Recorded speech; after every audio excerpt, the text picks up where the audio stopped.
6 o'clock, good morning, live from the Circus Sports at the Mint Kentucky Down studio. I'm Justin Hawkins. The Titans continued surrounding the coaching staff with players they know, and yesterday was not much different as the Titans traded for Cowboys defensive lineman Solomon Thomas. The two teams are exchanging seventh-round draft picks in the trade. Thomas is set to make $2.5 million in 2026. The Titans also added more depth on the defensive line yesterday, signing former Chiefs defensive end Malik Herring to a one-year deal as well.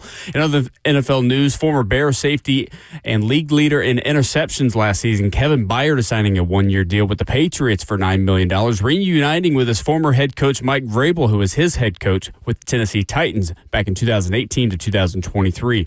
Also, the Colts are re-signing quarterback Daniel Jones to a two-year $88 million deal that could be worth up to $100 million. And the Commanders, they have agreed to terms on a three-year, $30 million contract with former Titans tight end Chig Okonkwo. The SEC tournament tipped off yesterday. Kentucky beating LSU 87-82. They will play Missouri today coming up at 11:30. Auburn beat Mississippi State 79-61, meaning they will play Tennessee coming up at 2 o'clock. You can hear the game right here on 104.5 The Zone. Ole Miss beat Texas 76-66 last night. They'll play Georgia tonight with tip-off at 5 o'clock. And Oklahoma beat South Carolina 86-74. They'll play Texas A&M tonight with tip-off at 8:30. Nashville Soccer Club and Inter Miami ended in a 0-0 draw last night in the first leg of the round of 16 of the CONCACAF Champions Cup. The second leg will be played at Miami next Wednesday, March 18th. For all your foundation repair and waterproofing needs, you got to go to USSTN.com. Bring and use it once on your home for the Titans involves. This is 104.5 The Zone.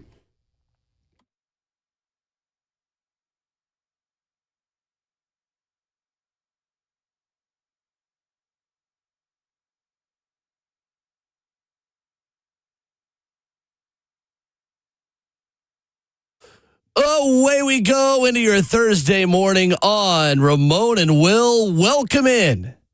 Hey, good morning. There is lots to get to, only 4 hours to do it. 615-737-1045 is the number.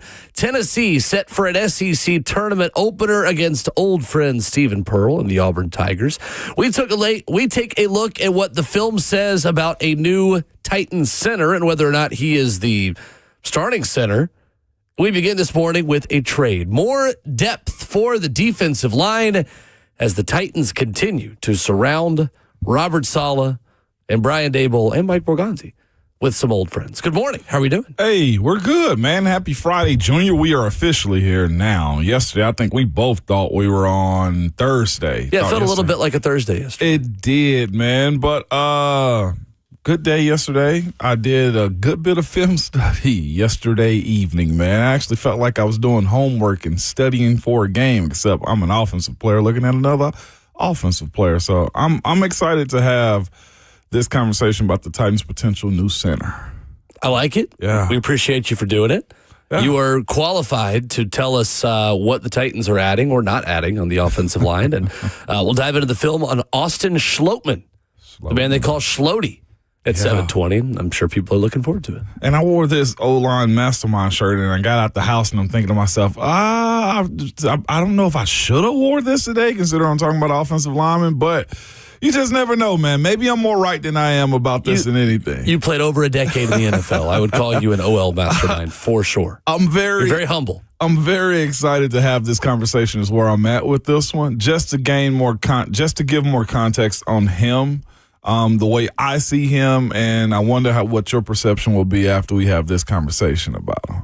I like it. It's unique, though. It's been a while since I watch the games, but watching all 22, I'll still watch the condensed version of it because I can get an understanding of the 30-minute version of it on the NFL Plus app. Yeah, on the NFL Plus app.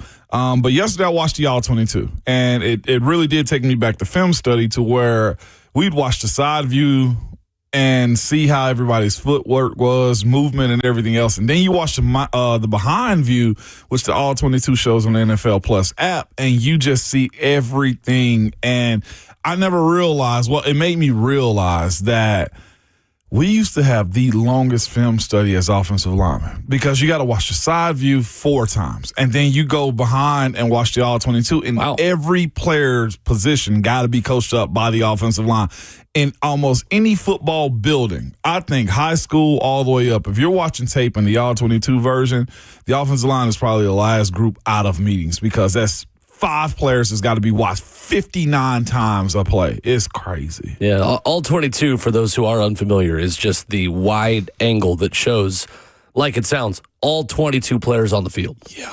And that's the way you watch film to get the whole story. So looking forward to getting your takeaways on Austin Schlottman later. I'm interested to see how you react to what I have to say. You too, Hawk. I kind of want to hear where you guys are at on what I have to say about him as well. All right. Yeah. I like it.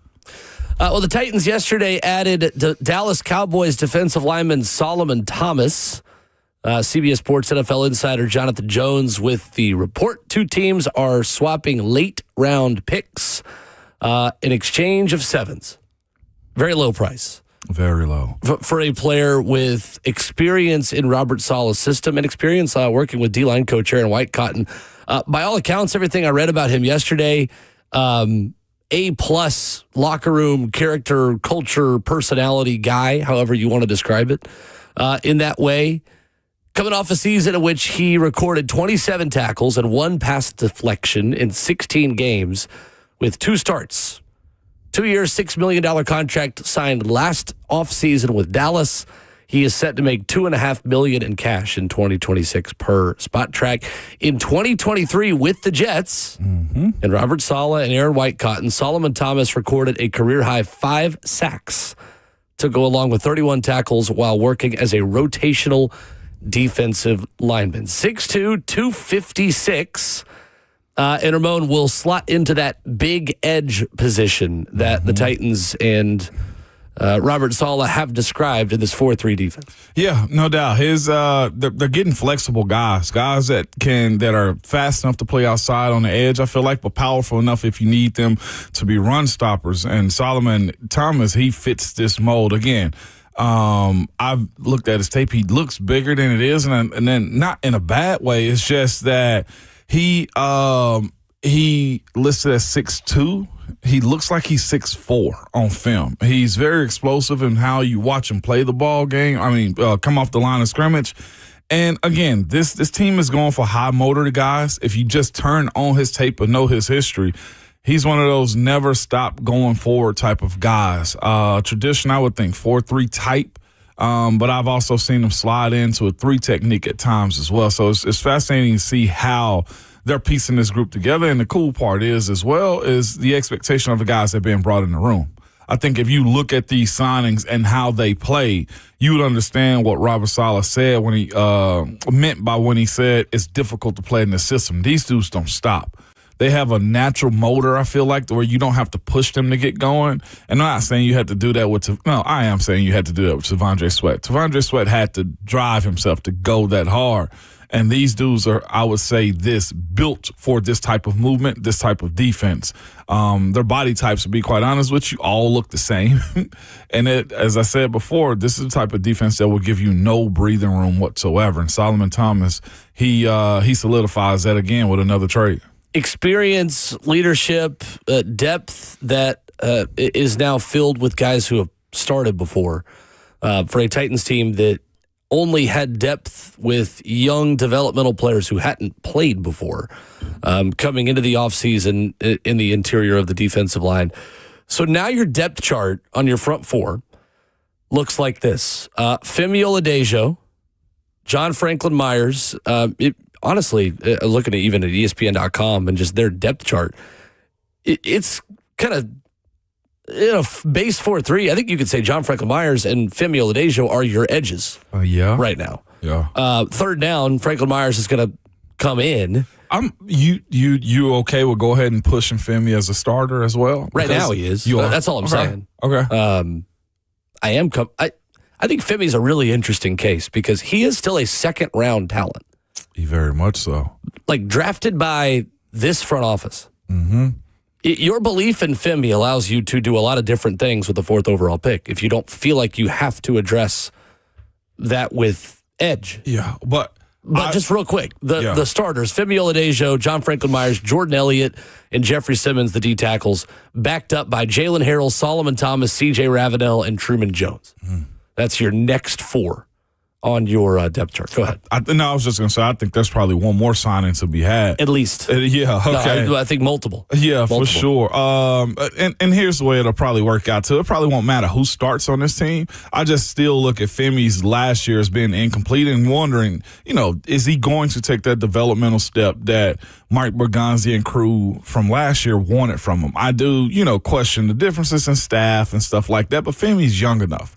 Femi should understand how to be moldable when it comes down to what Robert Saleh's expectations are.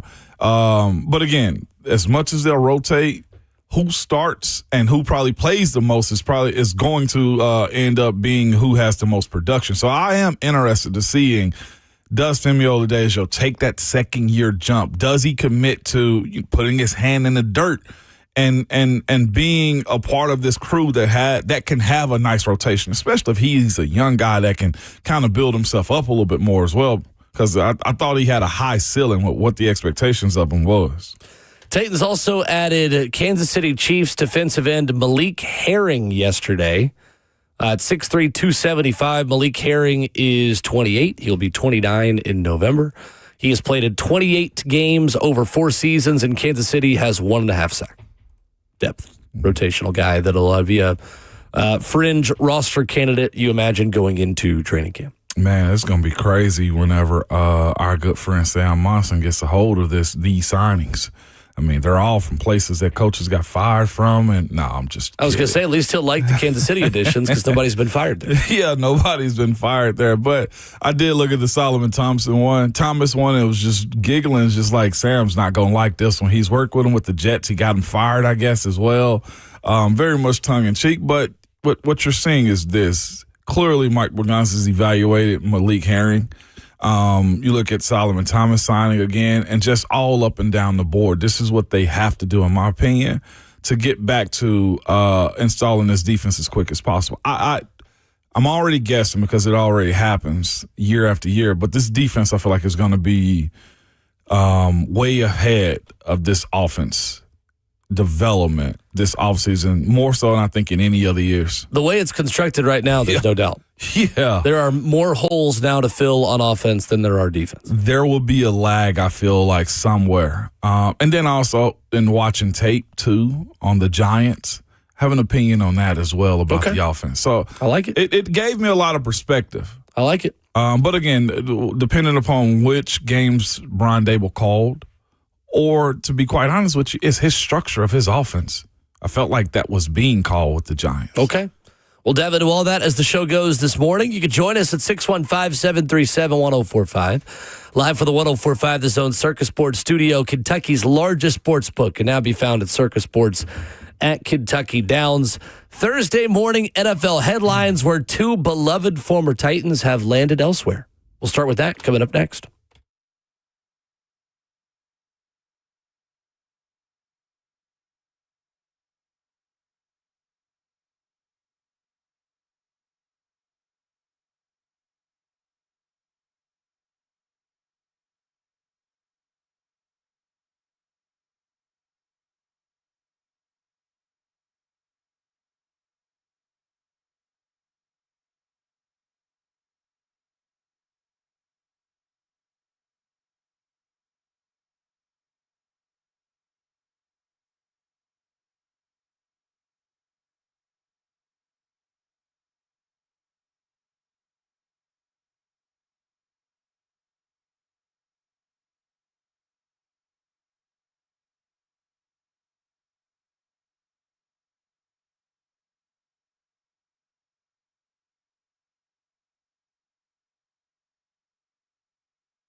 Thursday morning, Ramon and Will. We call it Friday Junior here on this show, 615-737-1045. Follow us on Twitter at Ramon and Will, at Ramon Foster, at Will_Bowling. Who? At Will_Bowling. Oh, my bad. It was just me over here. Don't mind me, Will. Former Tennessee Titans center Corey Levin is signing with the Atlanta Falcons on a one-year deal, reuniting with O-line coach Bill Callahan, according to ESPN's Jeremy Fowler. Spent 6 years with the Titans, an original who has really outlasted multiple coaching staffs and multiple regimes. He's surprised to see Corey latching on in Atlanta, Ramon. Typically, we're not talking backup centers in most NFL markets, but Corey Levin was not your average backup center. Hey, listen, man, I know the SEC Network had a late night last night with the SEC tournament and stuff. We can talk about signed centers. You know what I'm saying? Like, Ron Slay's not awake yet to get mad at this. He's not awake yet. Your brother. Seriously. But no, we usually don't, but am I shocked by Corey? No, because when you look across the league, the league has a problem, and that's finding sustainable offensive linemen, guys that know how to play the technique, are tough enough. Like, it still is a lost art trying to find competent guys to be a part of your team. I'm not sure if Corey's going to be in a position where he's starting for them, but the idea that he's a first-week signing for the Atlanta Falcons says a lot about what that new coaching staff is trying to bring inside of the building. And to your point about Coach Bill Callahan being in Atlanta, Corey was fine for him. He brought him back 2 years that he was here. And spot starting situations, he was very above the line, I guess. I just thought he ended last season with a little bit of an injury. Clearly, it wasn't that bad. But again, as we watch these guys kind of, set up their new houses around the NFL, coaches with new jobs, namely Bill Callahan, want guys that he's familiar with.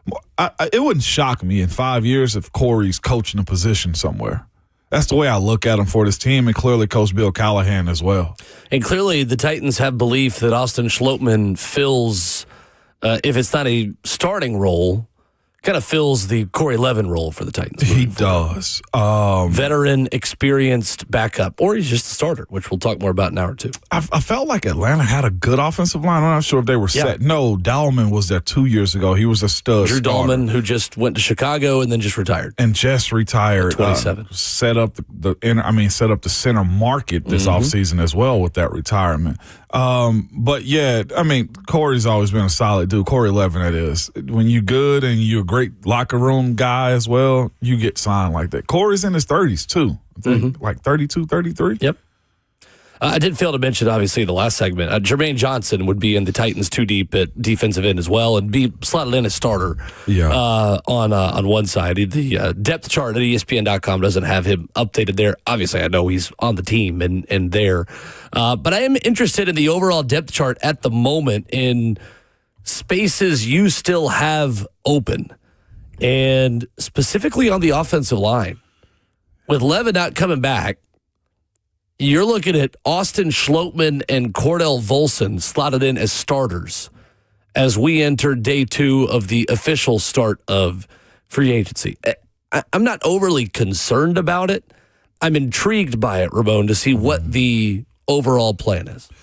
Same. I do think there's going to be a bit of a competition. And the reason I brought up, the offense is probably going to lag behind, like bad internet lagging behind, is because this defensive line that Robert Saleh and his staff are bringing in, they understand him. I don't want to call them just controlled chaos, but that's essentially what they are. And I think the way this group will attack them, on top of having one of the best D tackles in the league in Jeffrey Simmons, who's a practice everyday type, to your point about finding the right guard and the center, this doesn't make it easy. These dudes are going to be in their face every single day, and we may be judging these dudes on who can just survive the day. And I don't mean that in disrespect to them. It's just that when you got 5 new guys, basically, or it end up being 2 new dudes starting up the middle, along with JC still being young, Peter growing up a little bit.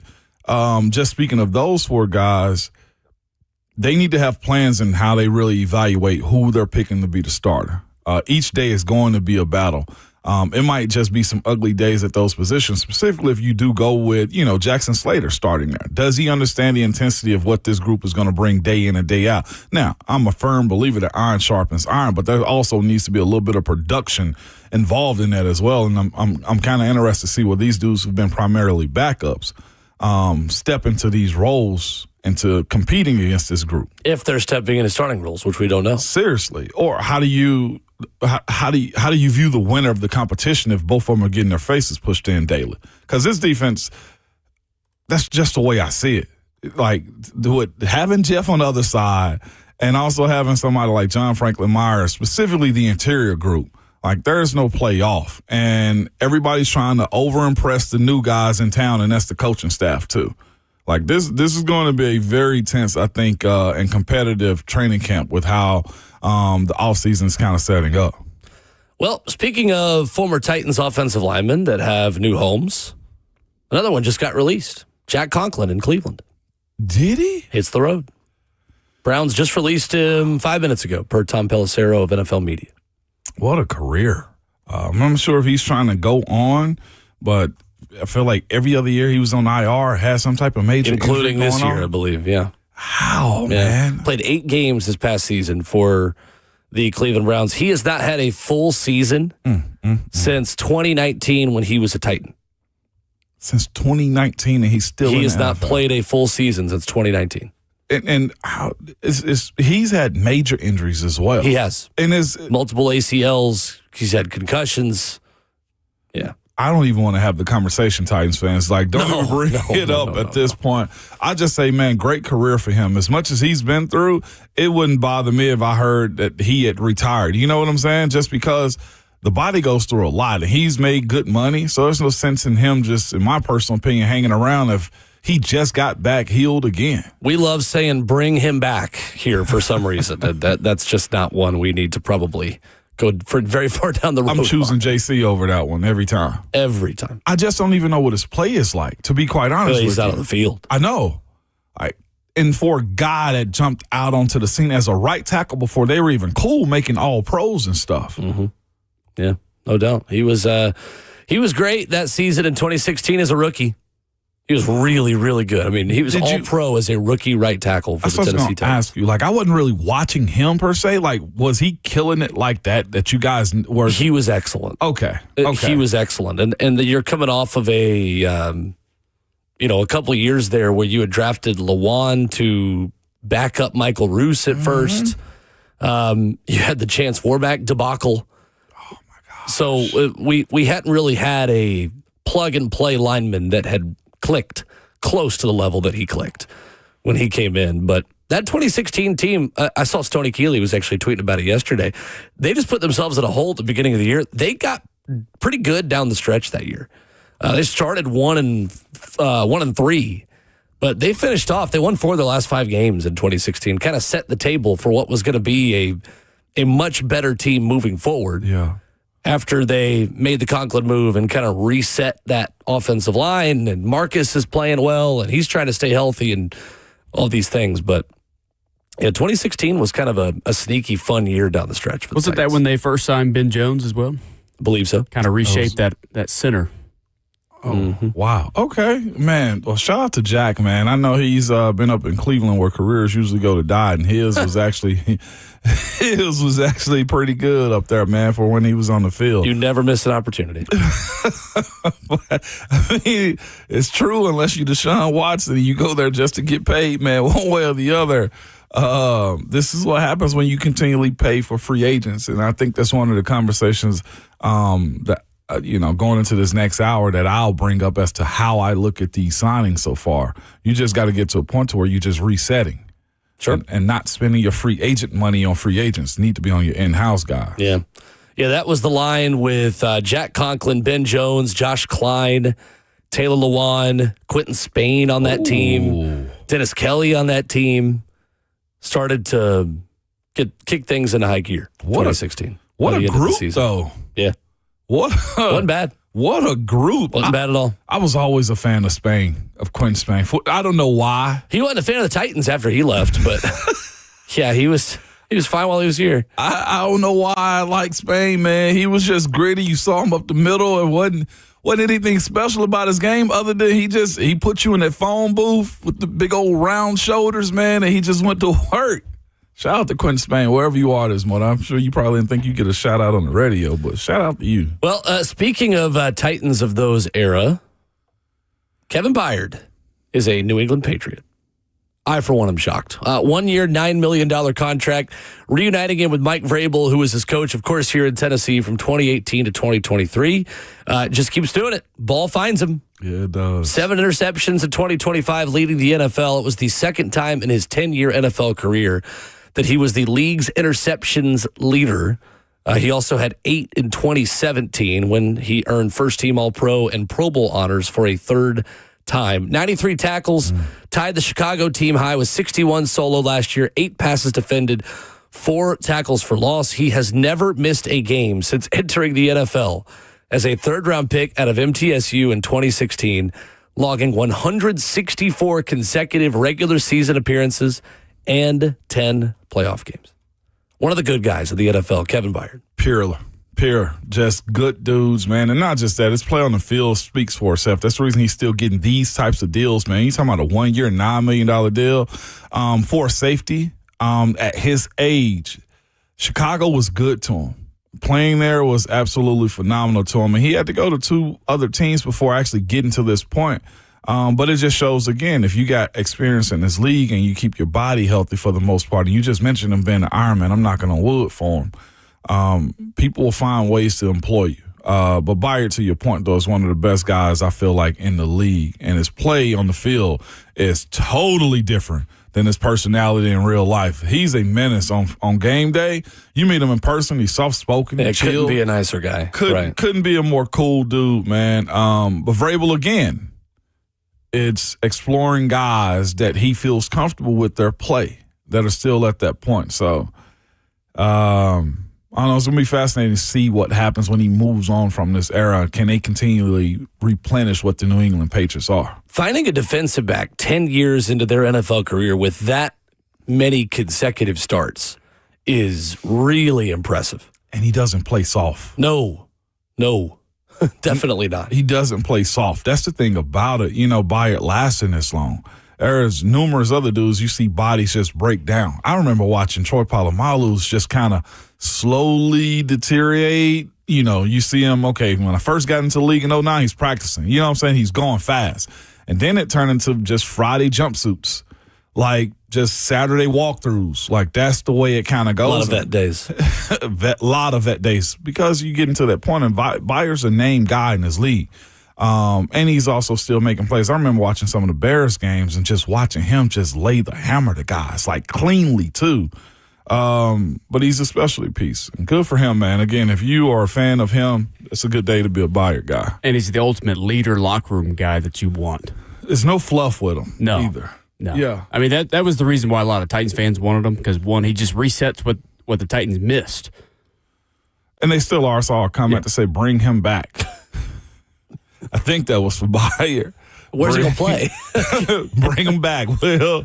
We'll find a spot. Is there any former Titan just blanket that you're willing to bring back at this point? Or does this, I feel like this era that the Titans in it doesn't allow you to bring back old Titans? I don't know. I mean, it doesn't allow. I mean, there probably are some out there that would make sense. None come to mind. None though. come to mind. I mean, I don't really think so. No. I don't think like somebody will mention Danico. I don't know if Danico matches. Danico Autry? Yeah, I mean, maybe. I've been a fan of this team my whole life. I've never understood the whole just bring back X, Y, or Z player. We got to move forward, not look backward so much. I mean, if they didn't love Kevin Winston so much, then Byard would be like the only one. But like they have Kevin Winston Jr. Like I'd rather go find the next one. Yeah, I'm with you. Go develop the next Kevin Byard. I mean, you just got a brand new version of Danico Autry. His name is John Franklin Myers. There's no need to go get Danico Autry and John Franklin Myers. Right. I was just curious. I guess you could, but you could, no doubt about it. Not because he's a former Titan though. we're not dealing with Duck in the chat. Bring them back. No, absolutely not. This isn't a hostage situation. Bill says Derrick Henry in the chat. No, I don't know about that one. No. I don't just know about that one. I do see it moving forward is what I'm getting at with where this team is at, and just the concepts of how they're going to play football. I think the offense is going to be very young, so I don't know if you're bringing back an old player. There was a strong bring back Marcus Mariota kick to be the backup. The first time Cam Ward even has a pass that's an inch inaccurate. When you put Marcus back in there, I'll take my answer off air. Thank you. I'll take my answer. And look, I get it. There are a lot of people that love Marcus Mariota, and he is a beloved human and quarterback. And I love him too. Don't get me wrong. But no. Mariota. No, don't you even start. No. Don't you even start, Hawk. Speaking of backup quarterbacks that are playing now, how about Daniel Jones? Contract extension, 2 years, $88 million. 2 year, $88 million. That can be worth up to $100. I love that this was originally a 2 years, $100. It's the biggest 2 year deal ever. Then it quickly gets re-reported. No, it's 2 years, $88. $50 million guaranteed at signing. $60 million is guaranteed for the injury. His agents tell ESPN's Adam Schefter he is expected to be ready for the start of the regular season. One source told Adam Schefter he absolutely expects him to be ready for training camp, coming off of a torn Achilles this past season. Man, good for him. He stood on business to get what he wanted, man. You know who he learned from, though, Will? You appreciate this one. Who's that? I didn't realize he was out here just crushing contracts like this. From the book of Kirk, chapter 1, Kirk Cousins. I mean. Yeah, that's fair. That's a good comparison. 4 years, 160 is what he got from the Giants in 23. Okay, gets waived in 24, which is crazy to me.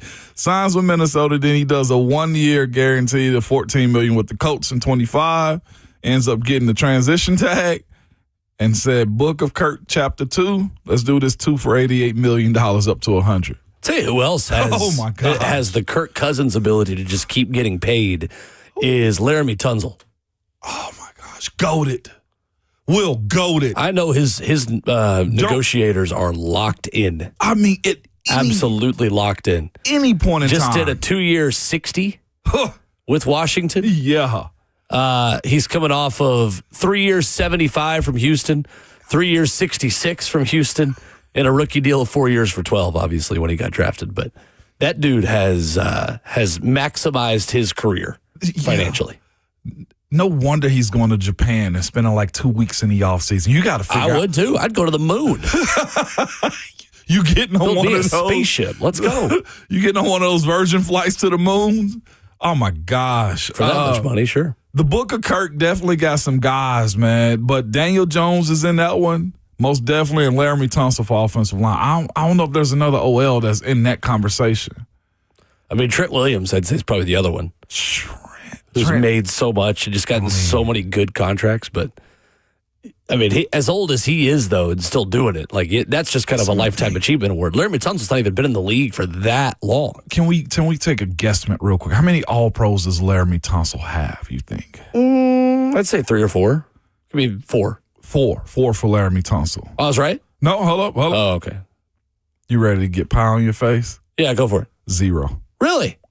5 Pro Bowls. I mean, he does get false starts once a drive. He's only got 5. He was the most penalized tackle in the league with Houston a couple years ago. Okay, so being on bad teams also gets you paid. He wasn't on bad teams though all the time. I'm trying to make sense of it. No, I mean he's just a good left tackle who stays healthy and keeps playing. All pro good. I mean, you could do a lot worse than Laramie Tunsil. This is very true. You could. Look at the last decade of Titans tackles, not named Taylor Lewan. We could do a lot worse than Laramie Tunsil at tackle. Book of Kirk.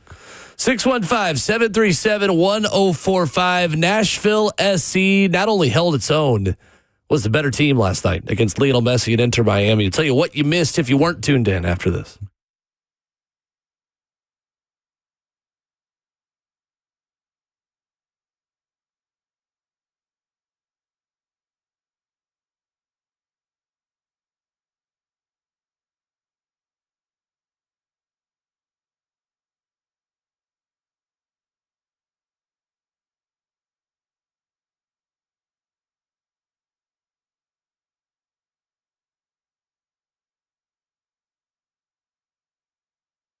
The uncontested leader when it comes to engagement rings and fine jewelry here is, yes, it's Genesis Diamonds, the leader for over 20 years.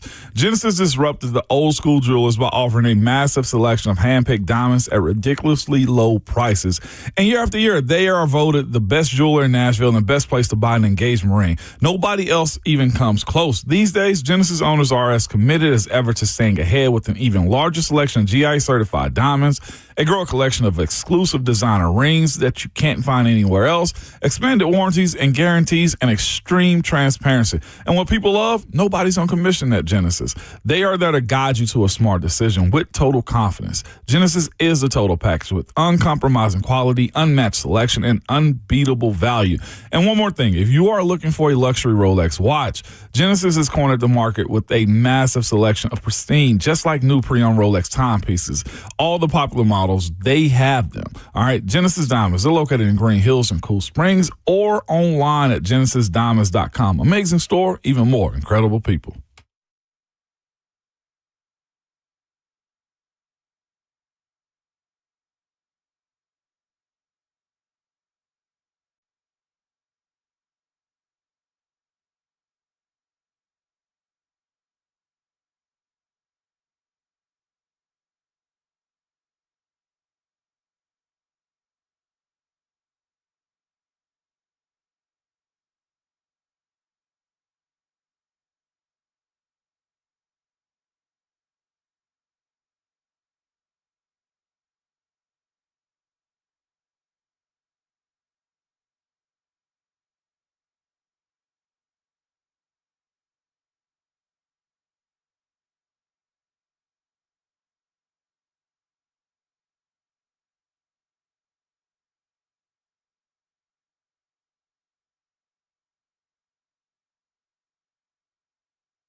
Ramon Will on 104.5 The Zone. Wrap it up. Hour number 1, 615-737-1045, the number.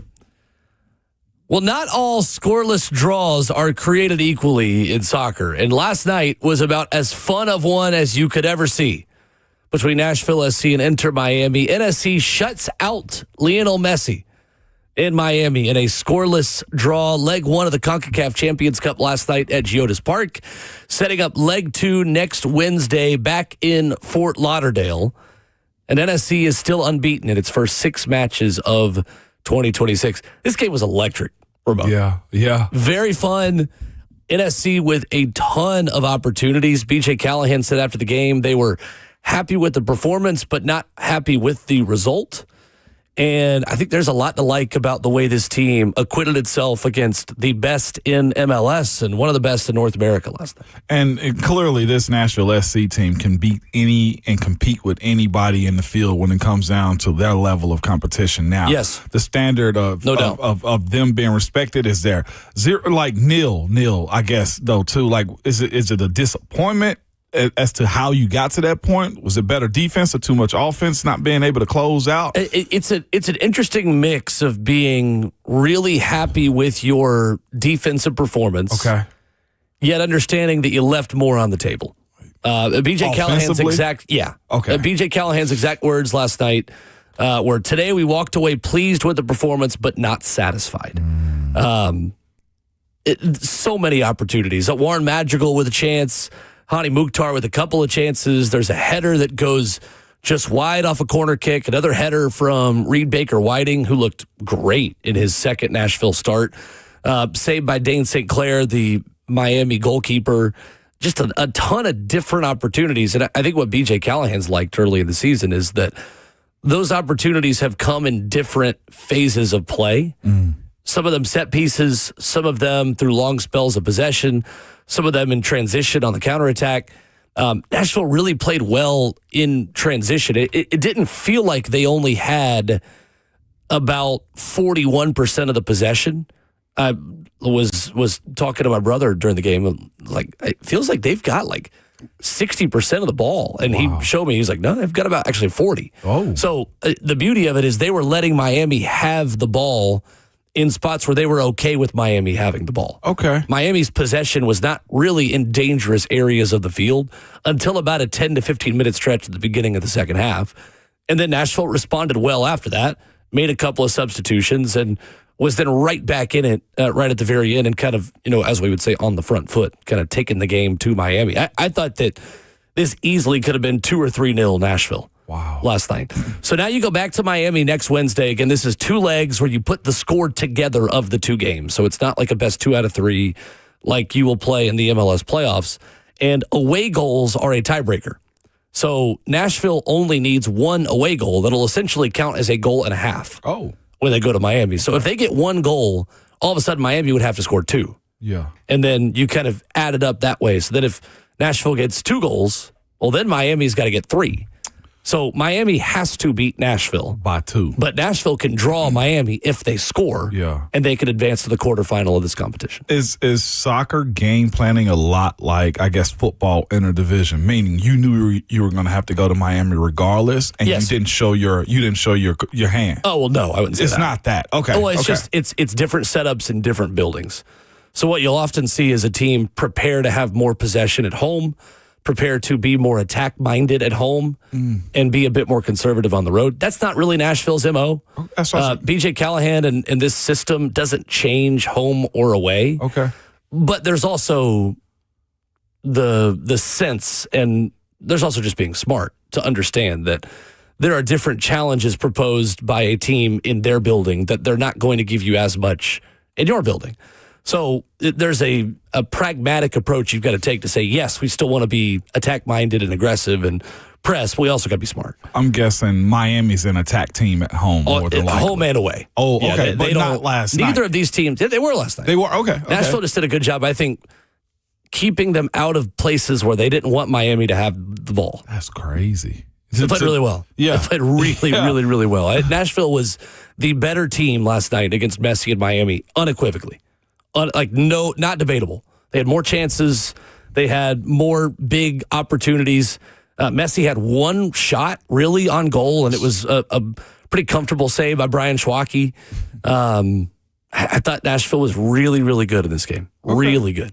That's fascinating, and it's, I know they're just peers. It's just like somebody going up against Michael Jordan, I guess, in a sense. It's just like, no, it's just we're playing ball, but the intimidation factor of nobody being bothered by what Messi is or meant to the game, it doesn't resonate at all with Nashville SC. They weren't bothered by it last night. Yeah. It was not one of those where you play really well for 89 or 90% of the game, and then here's the other 10% where you just can't defend Messi. Like, he didn't look like Messi that we've seen against Nashville in previous games last night. It was not the same kind of impact on the game, in my opinion. Okay, understood. Is there such thing as same in hockey as like shots on goal? Were there a lot of them last night as well? There was?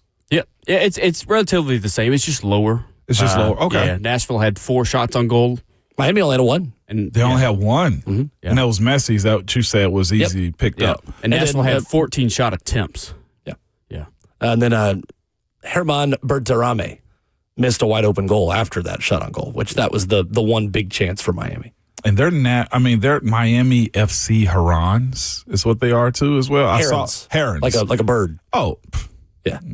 I'm anti-bird these days. Okay. The one thing that bothers me, and Will, you can correct me if I'm wrong or shed some more light on it, I don't know or I don't think that Nashville's ever beaten Miami in Fort Lauderdale.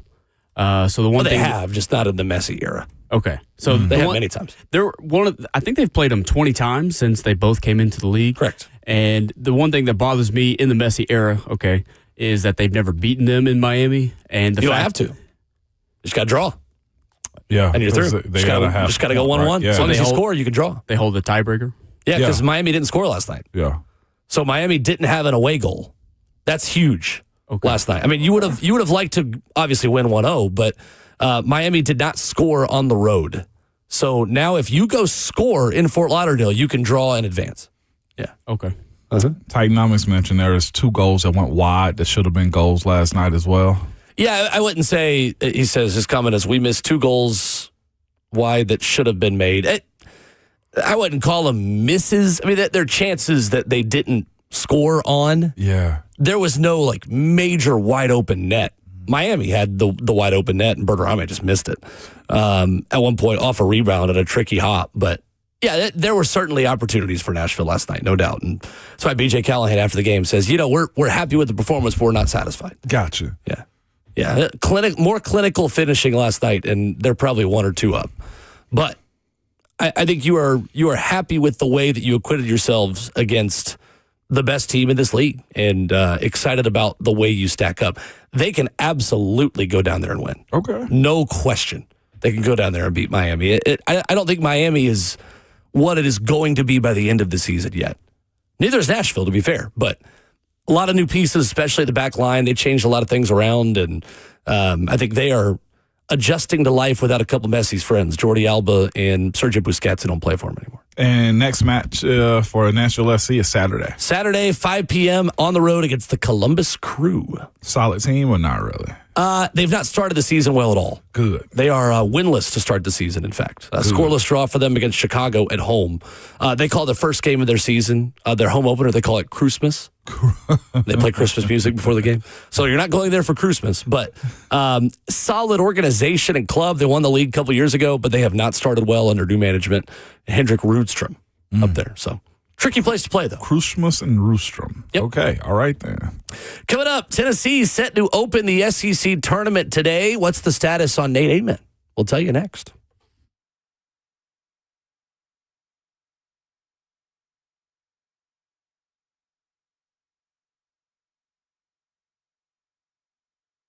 It's Ramon Foster for Hiller Plumbing, Heating, Cooling, and Electrical. Letting you know if you have an issue around your home that's dealing with plumbing, HVAC, or anything electrical, Hiller's the company you need to reach out to, man. They are just good at their job. And if you're like me, most of the time you don't know what it will cost you if it get fixed right, or if it's something that somebody's just trying to sell you just because they're trying to get rid of inventory. That's not Hiller's way of operating. When you call them, the experts are going to solve your problems quickly. And the price you told is the price that you will actually pay. There are no hidden fees or surprises on your bill whenever they finish wrapping up the job. They've been in business for over 35 years and are family owned and operated. Their techs are very professional, very experienced, and very trustworthy, and they're all background and drug screened as well.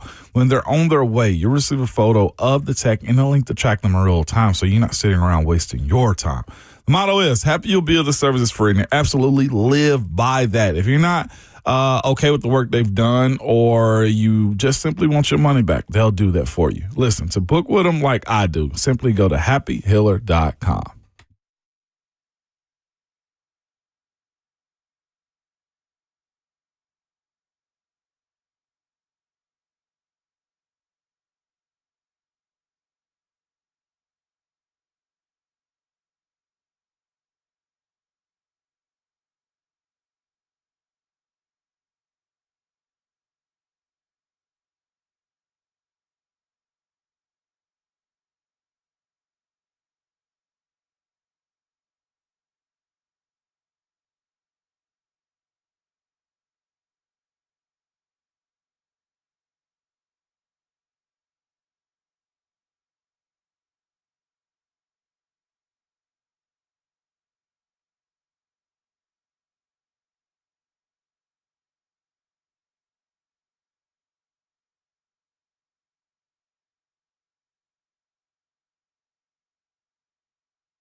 7:02, good morning, live from the Circus Sports at the Mid-Kentucky Downs studio. I'm Justin Hawkins. The Titans are adding more depth on the defensive line. Yesterday, trading for Cowboys defensive lineman Solomon Thomas, the two teams are exchanging seventh-round draft picks in the trade, and Thomas is set to make $2.5 million in 2026. The Titans are also signing former Chiefs defensive end Malik Herring to a one-year deal.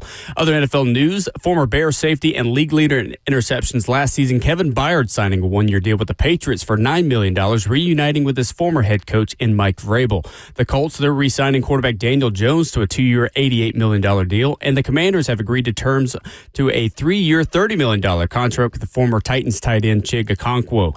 Yesterday, the SEC tournament tipped off, and round two starts today. Kentucky beat LSU. They'll play Missouri today at 11:30. Auburn beat Mississippi State. They'll play Tennessee coming up at 2 o'clock this afternoon. You can hear that game right here on 104.5 The Zone. Ole Miss, they beat Texas, and they'll play Georgia tonight at 5 p.m. And Oklahoma beat South Carolina. They'll play Texas A&M tonight with tip-off at 8:30. Last night, Nashville Soccer Club and Inter Miami ended in a scoreless draw in the first leg of the CONCACAF Champions Cup round of 16 at Geodis Park. The second leg will be played at Miami next Wednesday, March 18th. For all your foundation repair and waterproofing needs, you got to go to USSTN.com. Breaking news at once on your home for the Titans and Vols. This is 104.5 The Zone.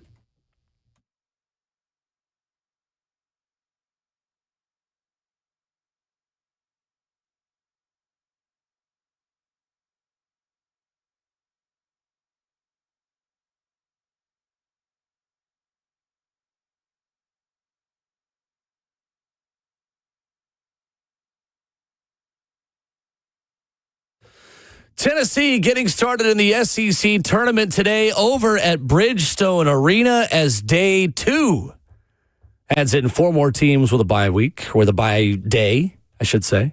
Ramon Will rolls on into hour 2, 615-737-1045. Rocky Top Insider's Ryan Shumpert reports yesterday that Nate Ament was practicing basketball again. Did basketball activities on the side during Tuesday's practice in Knoxville. Greg Polinsky, Tennessee assistant, says he has handled this like an NBA player. Well, if you handle it like an NBA player, you're probably just choosing not to play, but that's a little pot shot. I'll take it the NBA. Says he's been in there 3 times a day for treatment. They've been working. He's doing everything he can with the resources he has. Greg Polinsky was asked if Nate Ament could be a game-time decision, and he said, Nate's making progress, and deferred to the medical staff. He worked on the side alongside injured guards Amari Evans and Troy Henderson on Tuesday. Ryan Shumpert said that yesterday he was doing 5-on-5 team activities, and that Amari Evans and Troy Henderson were also in practice. Nate Ament on the availability report for today's game against Auburn is questionable. Amari Evans is probable, and Troy Henderson is also questionable. Nate playing, it makes him, I feel like that's obvious, to be quite honest with you. He's a ball player. You don't want, and he's a competitor. So I think Nate gets the reputation of just being a passive type of dude. Absolutely not. You watch him out there on the basketball court, you see the competitiveness that he plays with. And the other side to me is this too. When the injury happened against Alabama, he did come back into the game. He has mobility. I don't know if it's swelled up crazy, if it's a high ankle sprain or whatever it was. But I personally didn't think it was that bad. I joked with you guys, I think a couple of days ago when we were speaking. I think it was you, Lucas, and I think Buck was in here. And I was just like, he's just basketball hurt. This is the way I kind of reviewed it. And then I messed with Lucas. I think after you walked out, I was like, no, he's probably more like soccer hurt. He's like, well, he's soccer hurt. He's fine. It's just one of those situations, like packaging him up to the tournament, I don't think makes any sense unless you're promising me he's going to be exponentially better in some of his skill. He needs, in my personal opinion, to be out there. I think he wants to be out there as well, and this is a game that the Vols have to go get as well. I personally want to see them take Auburn to the deep end, if I can be honest with you. Is it the right call to play him in the SEC tournament? Yeah. I think it is too. It's been almost 2 weeks or over 10 days? Yeah, I think it is too. I can't make a 100% determination on that without knowing the exact info. Like, how hurt really is he? Mm-hmm. Obviously, we don't know that. We're not there every day, and we're not in the training room. But if you feel like he's ready to go, then you put him out there. Don't just save him for the sake of saving him. This team's kind of got to get its swagger back a little bit. because it was really starting to trend in the right direction after the win at Vandy. Nate's healthy. You're feeling good. Mm-hmm. And then you lose to Missouri and Alabama. All of a sudden, you only win one of your last four. With losses to Missouri, Alabama, and Vandy at home, you just have a win over South Carolina. So I'm interested to see how all the pieces fit back together with Nate Ament coming back into the fray, because Amari Evans has really stepped up and looked great without him. Mm-hmm. Is there a world where both of those two guys could coexist on the floor together, and this can be a net positive for Tennessee, being forced to kind of reinvent yourself a little bit? Time will tell. But, yeah, if he feels like he can play, I think it's time to go play. Yeah. And when it comes to Amari Evans, to me, I think it just shows Coach Barnes that you have another scorer if you need it to, because often too many times you have, Gillespie get in trouble or turning the basketball over or having issues getting to the bucket, and we just can't find one. I feel like that's the reason you end up losing to Kentucky the way you did. Somebody can't find a bucket. If Amari continues on what he did against Alabama, then or Vanderbilt, then you find yourself in a better position. Not just that, if Nate's getting pushed around, if he doesn't feel fine, feel good about him being in the fold too. I know JP Estrella has been a part of this, point scoring as of late with 2 straight 20-point games, but how reliable is that? I'm with you. If you give Amari Evans the green light, and that might be the other part as well, too. Coach Barnes feeling comfortable enough to say, hey, if you got it, go for it, considering what he showed in the last outing for himself. But those lulls and lack of scoring that this team has offensively is why they've given up those comeback losses, man. And I feel like going into the SEC tournament where it's very physical, you're seeing guys last night watching the games hit the ground from trying to defend baskets because they know it's either win or go home. And nobody's trying to go home or at least be embarrassed in this play, especially as much as we brag in the SEC about what the basketball is doing now. Well, and especially for an Auburn team that has to have this. Hey, yeah, and they're saying it loud, too. Of course. Yeah. Of course. Stephen Pearl is trying to, aura farm enough to convince the tournament selection committee that they should be in. He's, taking their pregame speech against Alabama last weekend as a moment to talk to the committee. No one's played a harder schedule than you. Go out there. Brother, not going to make a difference. Not going to make a difference. I'm going to be honest with you. That kind of ticked me off hearing that speech. I was just like, that's what we're putting on the broadcast right now? It did not. They used to always do that with Bruce. They would show his pregame speech, as the game was starting, of this was Bruce Pearl talking to his team before the game. And in more ways than one, Stephen is not Bruce. I say that with all due respect. But all due respect. I think Stephen would agree that, no, I'm not Bruce. I'm not Pops. No, and Bruce was real good at it, okay? And like you said, too, to cover you up, you said with all due respect, so you can say what you want to after that. Yeah, you can say it. If you start a sentence with respectfully, there's always a criticism coming up. You can say it. You can say it, but it's not from a bad place is what you're saying. No, of course not. I like Steven. I think Auburn is... But he don't like us. He's been nicer since. I don't know. No. I mean, I'm sure there are some hard feelings there, but I think time heals some of that. Savage told me I had to lighten up on that one a little bit. And I'm just like, well, he's like, he might have a reason why. And I'm just like, well, today he doesn't, because today is in the spirit of competition. We will not be rooting in any kind of way for Stephen Pearl. I'll have family members and friends joke with me about this, because I will just adopt hatred of a team the day that Tennessee's playing them, or if you beat them. When I was in college, I still hate Purdue basketball. I always will. And Zach Edey's stupid face every time I see him playing NBA games, and friends and family be like, "Why do you hate them? They just all they did was beat us." I was like, "Yeah, and how dare they? Yeah, and how dare they? You're not wrong. You know what? How they had the audacity to stand on the other side of the floor against us. That's me. And beat us. Therefore, I'm going to take hard feelings. What do you want them to do? Not beat us. That's what. So I feel you. We're too reasonable sometimes as Vols fans. What I'm saying right now is not very reasonable. No. Screw that. Because I told you I meant to tell you this at the beginning of the show. I'm going into where were we at? Lowe's yesterday. And lo and behold, I walk in, and the guy is a young guy. He's probably early 20s. Like, hey, no basketball talk there? I was like, yeah, we did. I'm thinking he's talking about Savage. He has on a backwards cap. He turns that bad boy around. It's a Vandy hat. He's like, what you think about this year, huh? We didn't just get you guys not just one time. We got you in football, women's basketball, and we ruined all of your senior days. And I was just like, oh. I said, yeah, I wanted to say that to him. I said, it's one thing to do it once. I said, but you guys got a big problem on your hand. We need you to do it again, Vandy, and then again, Vandy, and then again. And it was one of his coworkers in the back. She's like, you tell him. And we went at it for a good little minute. It was in great spirits, though, too. But to your point about why'd you beat us, like when I get the opportunity to beat you, I'm going to let you know next time. So, Vandy people, I love the back and forth. I told them we needed this. We absolutely needed this. The same way we need Auburn to go kick rocks after they play us today, too.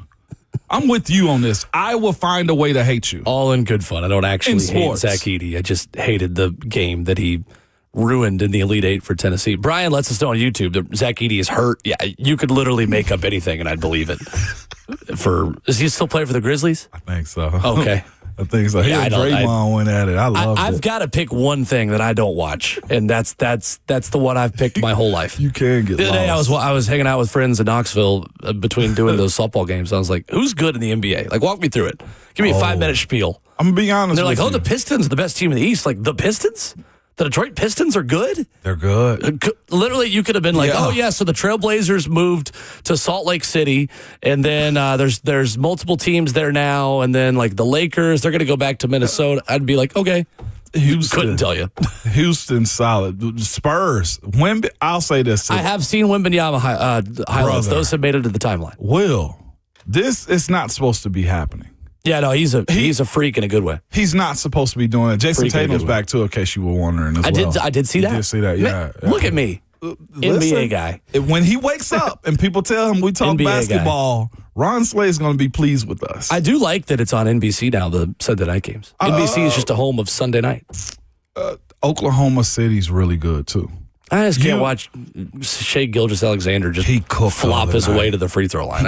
It's not fun for me. Oh, he cooked. There's never been a team I care about. Denver. That's the thing for me. If I had a rooting interest, if Nashville had a team, I'd be all in on it. I used to be a big LeBron guy. I would always watch LeBron. I watched him in Miami, back to Cleveland, to LA, and then COVID hit and that whole thing, and then NBA just is not fun anymore. I will say I think the NBA is in a healthy place post All-Star.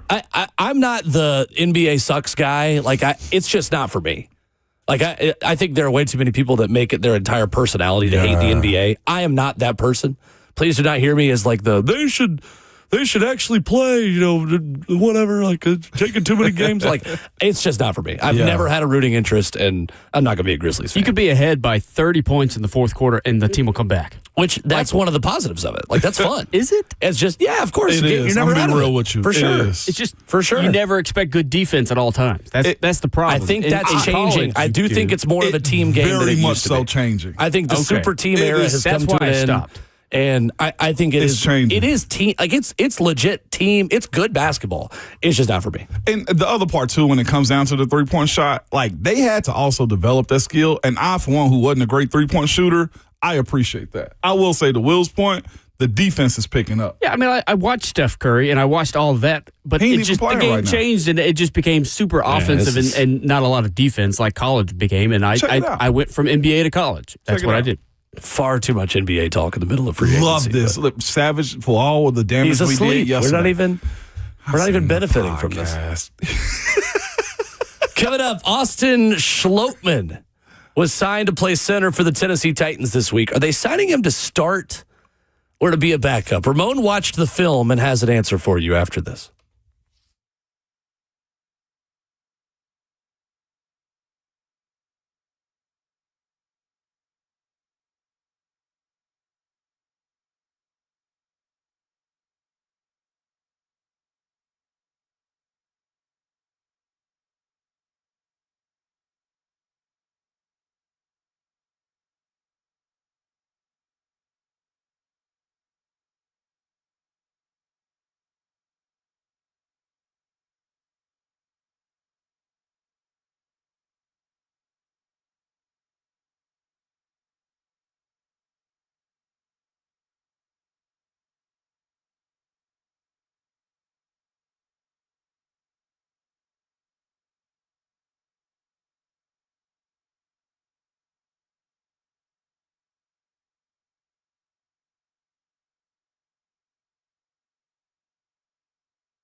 So the Titans signed a center this week. Corey Levin is a Falcon. Austin Schlottman is a Titan. But what are they signing him to do? Are they signing him to start?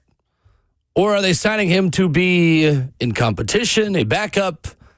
Ramon Will on 104.5 The Zone rolls on in hour number 2. It's one of those moments where if I were to tell you out of context, yeah, we're doing center film study on a Thursday morning before the sun's up, you might look at me like I'm crazy. But, Ramon, this is a question we've gotten a lot. Like, hey, what are they signing this guy to do? Is Austin Schlottman ready to be the starter? We're talking about Tyler Linderbaum like 10 minutes ago. Yeah, we were. In reality, obviously 3 days ago. And now this is the addition that you make. So, Ramon has watched some film. You've broken down some of the 4 starts that he made last season as the backup center and for 4 games starting center of the New York Giants. Because we have had a ton of people ask us for your expert opinion on this, considering you played 11 years in the NFL as an interior offensive lineman.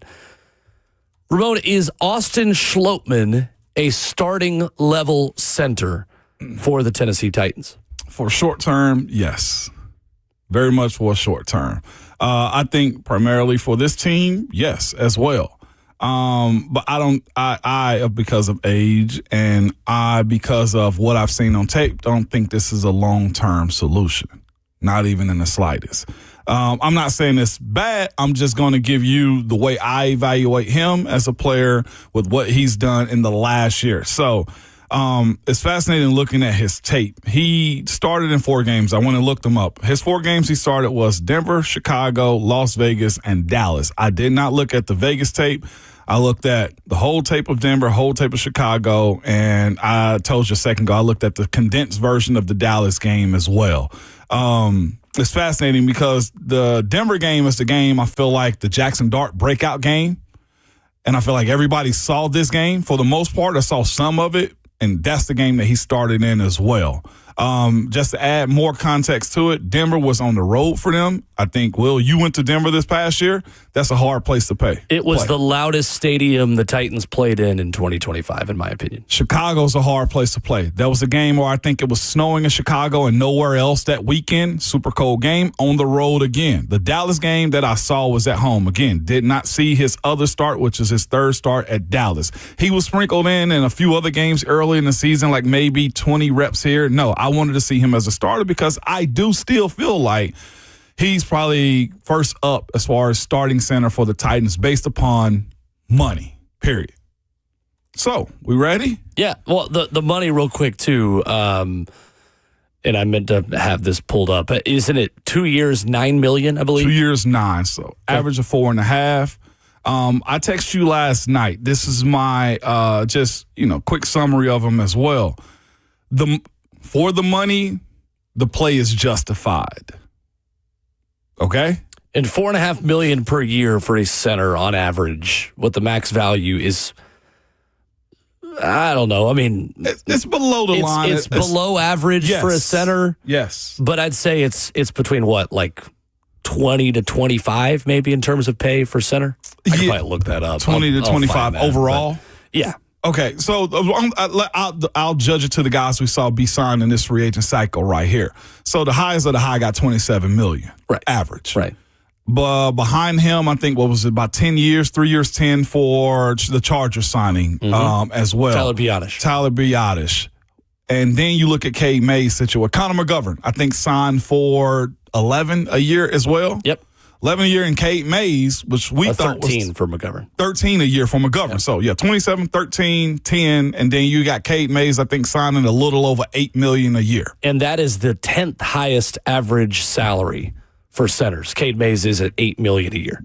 Yeah, 4.5 pretty much is right at average. Right at average. Looking at all of it right now. Short-term starter replacement fill-in guys, the way I see this one is. All right, so the player, which is what y'all tuned in for. He's a wall. He's a big dude. He's 6'6", 6'5", in that range right there. Probably holding about 310, 312, 312 pounds probably is about where he is.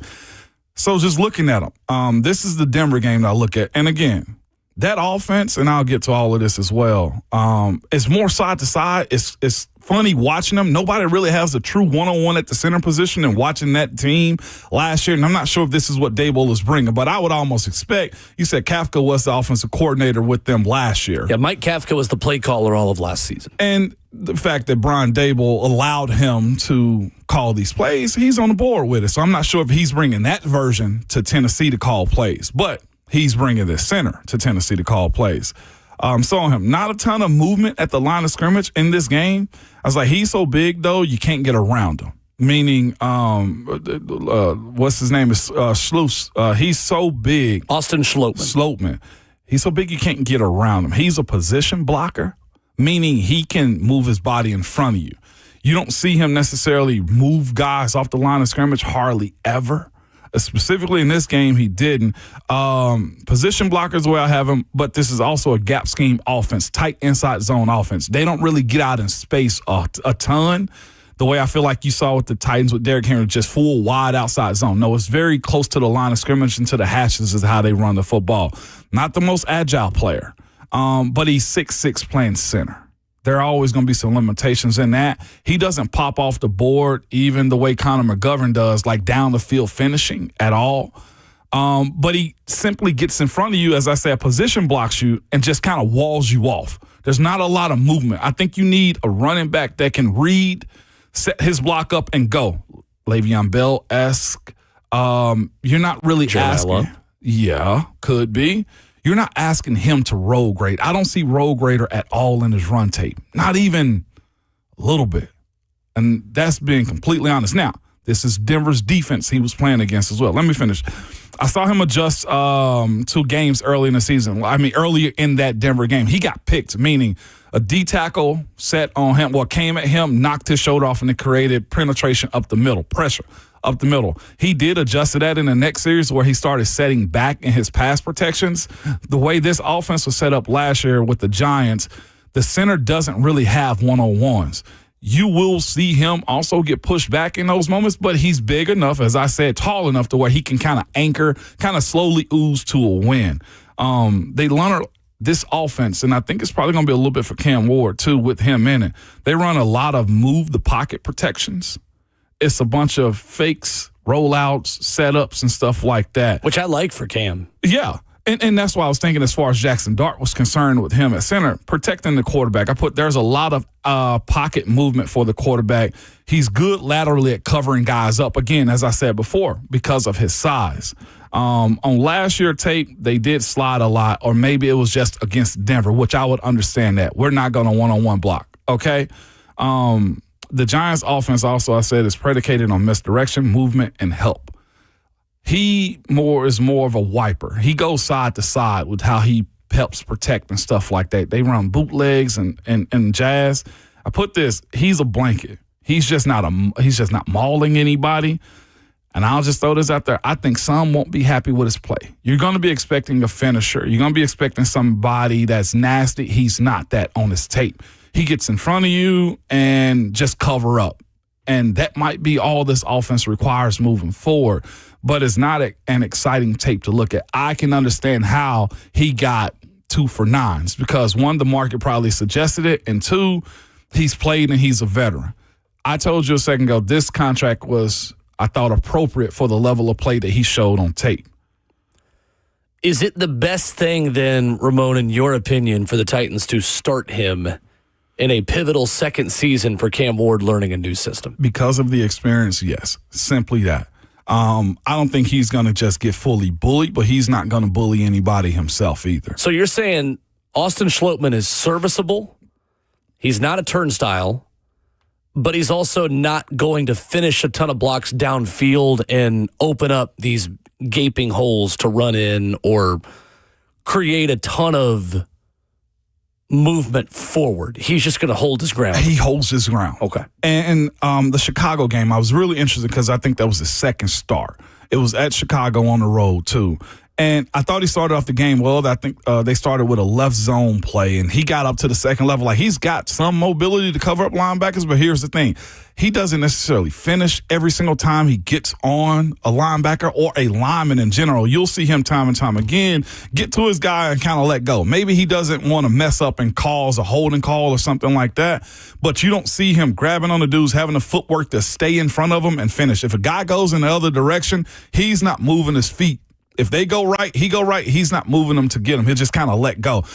Case in point, it was against the Cowboys, actually. Daniel Bellinger ended up catching a screen over to the left. He follows his defensive lineman out to the left for the screen, and whenever Bellinger goes right, the D lineman goes with him. He just kind of lets go, which is a smart play. You're not hurting your team, and Bellinger ended up outrunning the guy for a tight end touchdown as well. Right. I did think he started with a little bit better urgency against the Cowboys, against the Bears and against the Cowboys. They just open up with zone plays, kind of let them get some physicality. But again, I don't want to call him slow-footed or anything like that, but he's a in-between centers the way I look at it. And like I said, I don't think this is bad money spent. I do still look at him as starter caliber. I just don't think you are at a high elevation and expecting him to just be in Pro Bowler this year or anywhere close to it. He's not on Lindenbaum's level. He's not on McGovern's level. And I would have probably chosen Cade Mays over him. But we said this offseason. Well, going into this offseason, I think this team is going to be very strategic in how they choose to spend long-term money. And you going after unproven center that's not yours is probably not what they were choosing to do. 615-737-1045 and open for your thoughts if you want to react to any of this or ask more questions of Ramon on it. I do think it's interesting, the decision they now have at center and at right guard. I think bringing back Kevin Zeitler is kind of a no-brainer at this point. I kind of ride with you now on that one. Considering the options that are out there, we'll talk here in about 20 minutes about one of the options that got taken off the board yesterday. But Jackson Slater's fit in this is interesting to me because he was drafted by this front office. Mm-hmm. This is not one of those players that was inherited by Mike Borgonzi. This is a player that he went and got. Tony Keeley the other day was talking about how big of a fan he is of him. I know you like him and the potential that he could bring to this offense. The question is he ready now? The follow-up question is, where could he be ready now? Is he still a right guard? Is he in line for center? Like, from what you have seen and what you know about Jackson Slater, how does he stack up with Austin Schlottmann in a center competition this offseason? It could go down to the wire. I could also see Jackson Slater at some point winning that job, and at $3.5 million, I don't think that's a bad way to transition him in. That's a decent backup to have as a swing, interior offensive line backup. There's a ton of room for growth at the starting position at center, is what I'm telling you. I don't think he's a bad player at all. It's just not going to be exciting or what you're going to be asking him to do. Now, here's the other side, too. We mentioned this offseason. Is this an offensive line that you want to be a bunch of, big body maulers move the line of scrimmage? Picking a 6'6 center helps you in that department. Having J.C. Latham helps you in that department. Peter Skoronski as well. And if you go get Zeitler's not a small body guy himself. You're going to have one of the bigger offensive lines. The way I see this is if you're looking for athleticism and being able to pull, snap the ball and pull, he's not your guy. He's a lateral player when it comes down to Austin Schlottmann and his ability. Schlottmann. Sorry. Schlottmann. I got it wrong, too. Our O's are off. Slotty is what they call him in the locker room.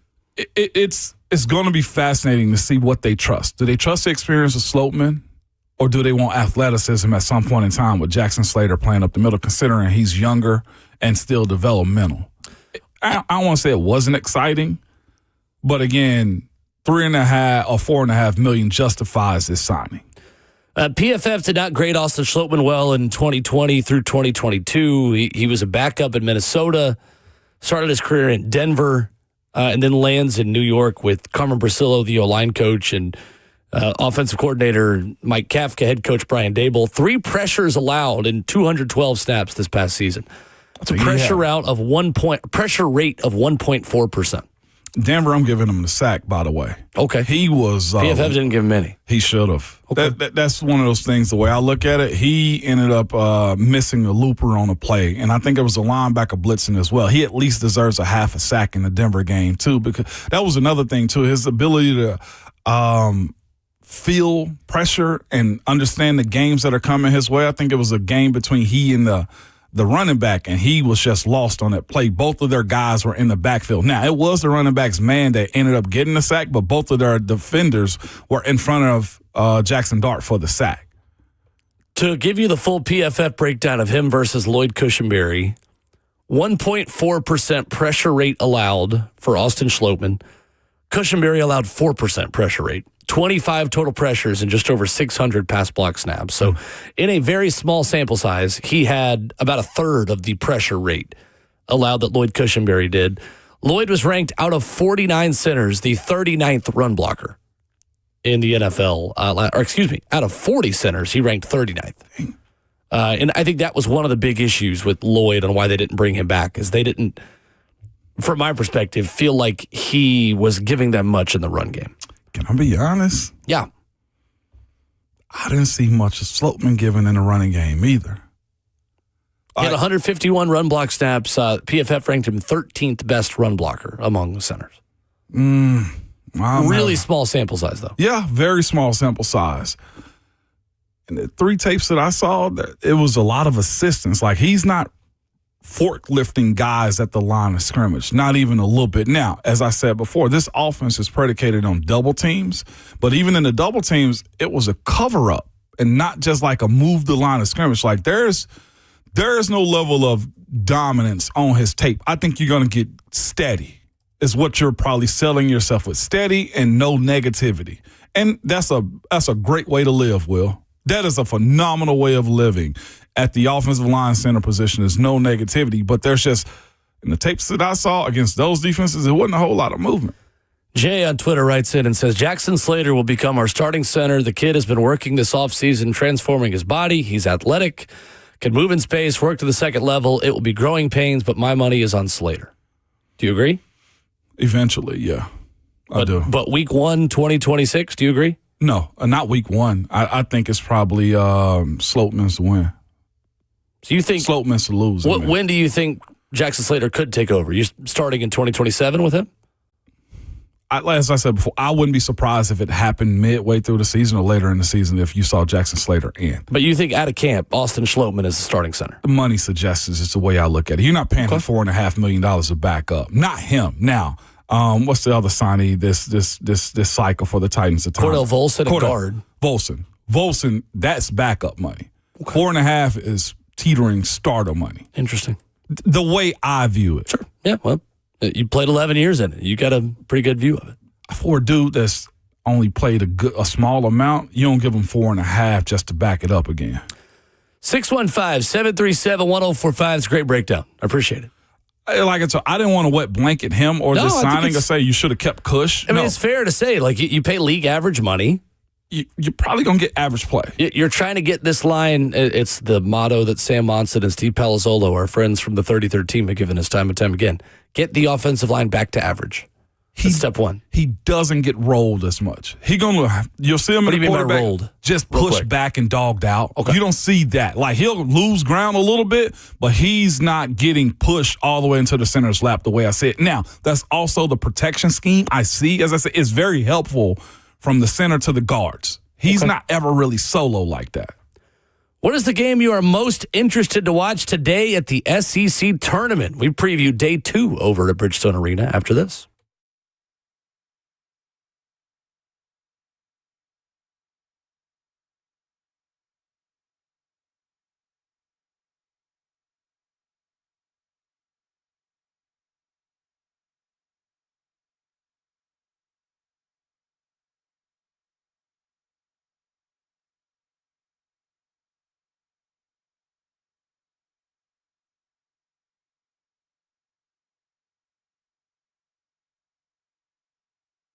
Are you tired of getting hammered by high-interest debt, mortgage over 6%, credit cards and car loans at 10, 20%? Hey, it's Will Bowling. Loan Pronto is here with the answer you've been waiting on, the all-in home refi. One fast, easy solution to lock in the lowest rate in 3 years and wipe out all those nasty loans. One homeowner just got their APR down to 4.99%, paid off over $80,000 in high-interest loans, and saved over $2,000 a month. And listen, while some lenders charge up to $10,000 in fees to do this, Loan Pronto's cost is just $995. $995, and you can wipe out your high-interest loans all at once. It's the all-in refi from Loan Pronto. Super fast, super cheap, no hard credit pull up front, often no appraisal, and you can even skip your next 2 house payments. Loan Pronto, A-plus rated with the BBB and nearly 3,000 5-star Google reviews. Call now. Ask about the all-in refi. That's 615-499-5780. LoanPronto.com, 615-499-5780. Equal housing lender, NMLS 1661781. Visit NMLSConsumerAccess.org.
Wrapping up the first half of the show on Ramon and Will. SEC tournament action today at Bridgestone Arena includes the Tennessee Volunteers. 2 o'clock, you'll hear Vol Network coverage here in the Zone with Mike Keith and Chris Lofton.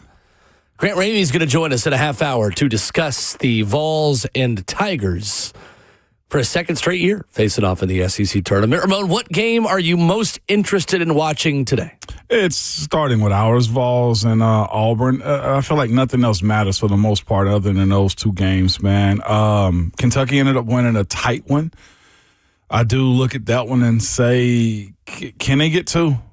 Savage has always told me, like, Missouri's a well-coached team. They're going to have to go. They have to. The way they played tight yesterday is not allowable. I feel like that one and ours are probably the headliners for the day. Yeah, the first session will be great. Kentucky, Missouri starting off at 11:30. Wow. Kentucky, a 3.5-point favorite in this one. Interesting matchup. And Kentucky led on January 7th when these 2 teams played 66-58 with 4:37 left. And then Missouri ended the game on a 15-2 run to win in Rupp Arena. That was a long time ago. These teams are different now. But Missouri is long.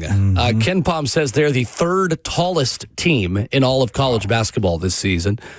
Mark Mitchell, senior forward, averages just under 18 a game. He had 21. Jaden Stone had 20 last time they played Kentucky. And Tigers had 40 paint points that night, and Kentucky had 28. I always think it's interesting watching Kentucky play against a team with that much length and athleticism that can guard the three-point line well, but can also rebound a lot of the misses that Kentucky has got to be able to rebound in order to just give themselves more shots. And, you know, when you take 10, 15 less shots than your opposition because you can't rebound as much, do you take advantage of your opportunities? It is an interesting matchup for a Kentucky team that, you're right, did not look overly convincing in their win yesterday over LSU. Did not at all. LSU, I mean, they did fight. They gave all they could. But as talented as Kentucky recruits, that game should have, I ain't going to say should have been a blowout, but no, I mean, they should have kind of owned it more than they paper, did. Yeah, they should have owned it more than they did. The other one to me, like I said, of course, watching what the Vols going to do. Being a 5.5-point spread is, I think they can just go ahead and double that. This is the way I look at it. If you Ron Slay, buy the points on that one. Get all of them. Ken Pom projecting a 4-point win for Tennessee. That number's up to 6.5, I believe, at DraftKings Sportsbook. Ole Miss, Georgia at 6 o'clock tonight. Ole Miss pulling off the upset over Texas last night. Texas, who really stumbled down the stretch. Bad. Not good. Not good at all. Shout out to Nashville local Malik Deal. Had a game last night, man. It was good watching him and Ron together. Savage, man, up on the desk. They hugged it out because I know Ron's mentored him all throughout his high school career, and he came home and put on a real good display, man. I got to give it to him. Ole Miss looked the part last night. At Texas, though, like, I remember this, I forget his name, the super light-skinned point guard, man. He was so aggressive against us, and he was nowhere to be found for Texas last night watching that game. But it was exciting. I felt like they tried to get it close, and then it just wasn't enough for him either. Tremont Mark? I think so. Dalen Swain? I'd have to see his picture. The two He's got like two a guards. sending like hairline on his forehead. Like Jordan Pope. Jordan Pope, yeah. His hairline go back far. Okay. Respectfully, I say that. Well, he was a how menace. you're identifying players. It was the headline guy. Yeah, that's the way I do it. I mean, by the way, whoever was calling that game last night, Savage, we got to figure out who it was because it was just like it's just such an inconsistent game for UT. Who? I believe that's Tom Hart. Tom. I think. I know Tom Hart and Dame Bradshaw were doing the late game. I do know that. Uh-oh. And maybe Tom was just poking at Dame, but I'm like thinking to Tom myself, Hart a lot. UT? You mean Tex? UT Junior? Savage, you got to talk to your people. I don't like that. I'm going to be real with you. I was confused for a second. Like, who? Jordan Pope is who he's. Yeah, Slay's our R&D department, Ron Slay, and the F and the Big Chat says Jordan Pope's who you're talking about. Well, guess what? There's no UT to call games for anymore because they're going home. How about that? The SEC got them in the pamphlet as Tex. You call them Tex on a broadcast as well. Never UT. Oh, my God. Two bubble teams needing wins today. Texas A&M, Oklahoma Sooners, who have really ended the season well, including with a win at Missouri late in the year. They stomped them in Como. A&M favored by 2.5 of that one. That's the nightcap tonight at 8:30. And Auburn. Look, it's one of those where the desperation level of Auburn against a Tennessee team that their tournament lives aren't at stake, but momentum into the tournament is certainly at stake here. Can you match the level of intensity? Can you match the level of desperation Auburn's going to play with from whatever corny speech Stephen Pearl gives them before the game to get them ready to go? But it should be interesting. And oftentimes you do see a little bit of an advantage in the first 10 minutes for the team that has already played in the building and is used to the gym, is used to the floor, the hoop, the basketball, all of those things. So can Tennessee get off to a fast start? At times, even in games Tennessee has won, they've gotten off to really slow starts in this tournament. So I don't think you can afford that tonight. No, not tonight. Today, not tonight. Yeah, but to your point, the first half session, I think, is going to be the bell of the ball for today, man. For sure. It's going to be good. No doubt. 615-737-1045. A Titans option at guard is off the board. We'll tell you who after this.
8:01, good morning, live from the Circus Sports at the Mid-Kentucky Down studio. I'm Justin Hawkins. The Titans adding more depth on the defensive line yesterday as they traded for Cowboys defensive lineman Solomon Thomas. The two teams will exchange 7th-round draft picks in the trade, and Thomas is set to make $2.5 million in 2026. The Titans also added former Chiefs defensive end Malik Herring on a 1-year deal. In other NFL news, the Commanders and former Titans tight end Chig Okonkwo agreed to a 3-year, $30 million contract yesterday.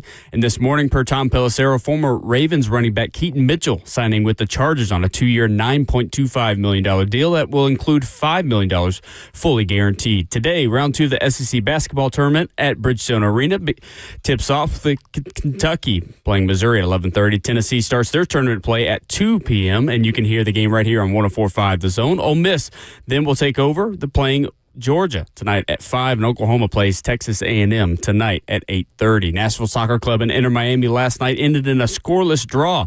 First leg in the round of 16 of the CONCACAF Champions Cup. Second leg will be played next Wednesday in Miami on March the 18th. For all your foundation repair and waterproofing needs, you got to go to USSTN.com. Breaking news at once on your home for the Titans and Vols. This is 104.5 The Zone.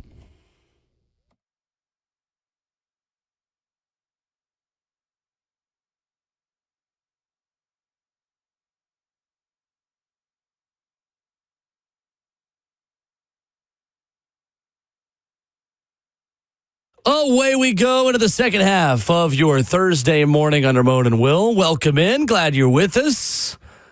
104.5 The Zone TV and the F&M Bank chat up and open for your discussion. We recommend you head to the 104.5 The Zone YouTube channel. Quickly approaching 20,000 subscribers.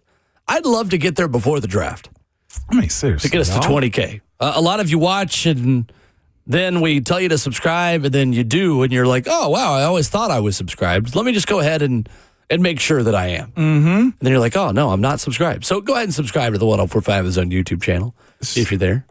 The way you describe it is just like leaving the house and you trying to check and see if the garage door is up. Like, look back. Like, go ahead and look at the subscribe That's a great button way to put it. and see if you've done it. Because you never know if the garage door is actually closed until you look back. Like, you don't know if you're subscribed unless you just take the opportunity right now and see if you've got it pushed. And also turn the bell on as well. You might as well get the notification when we're live. I like it. Should we make it interesting? What? If somebody... Is the show already not interesting enough with that? No, I like it. Okay, so if we get to 20,000 by the draft, then somebody has to do something. Should we make it interesting? Us? A little gotta wager. do something? Yeah, maybe. Why I got to sacrifice myself this time? Like, one of the people that get to go out to the tournament, maybe they can, all the other shows can do something. maybe that's what it is. Yeah, the ones that get to leave this room. See? And do all of their shows every single day That's right. because we don't get a break like And that. there'll be plenty of shows that during the tournament won't even be on. So they got plenty of time to think of ideas. We're going to be working. We work, Hawk, so Yeah, we're that's not right. doing extra work for the benefit of hitting All right, 20,000 subscribers. So as a show, we'll just make somebody else do it, right?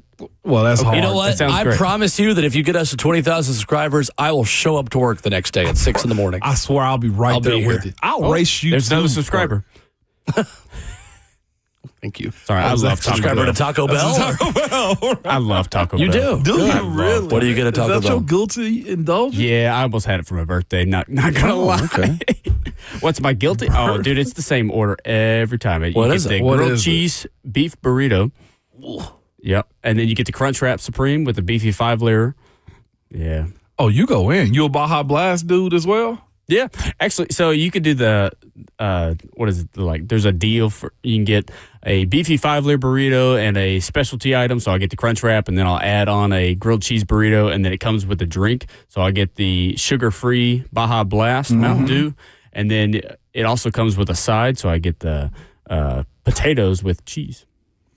You do all of Yeah, that? dude, I'm going to be I'm honest. a fat boy. This is at a hot heart. take. This is a really hot take. I've never liked Taco Bell. Stop. Never liked You it. said it was a hot take. That's Never scorching. liked it. Don't do that. No, I don't do I don't that. like it at all, actually.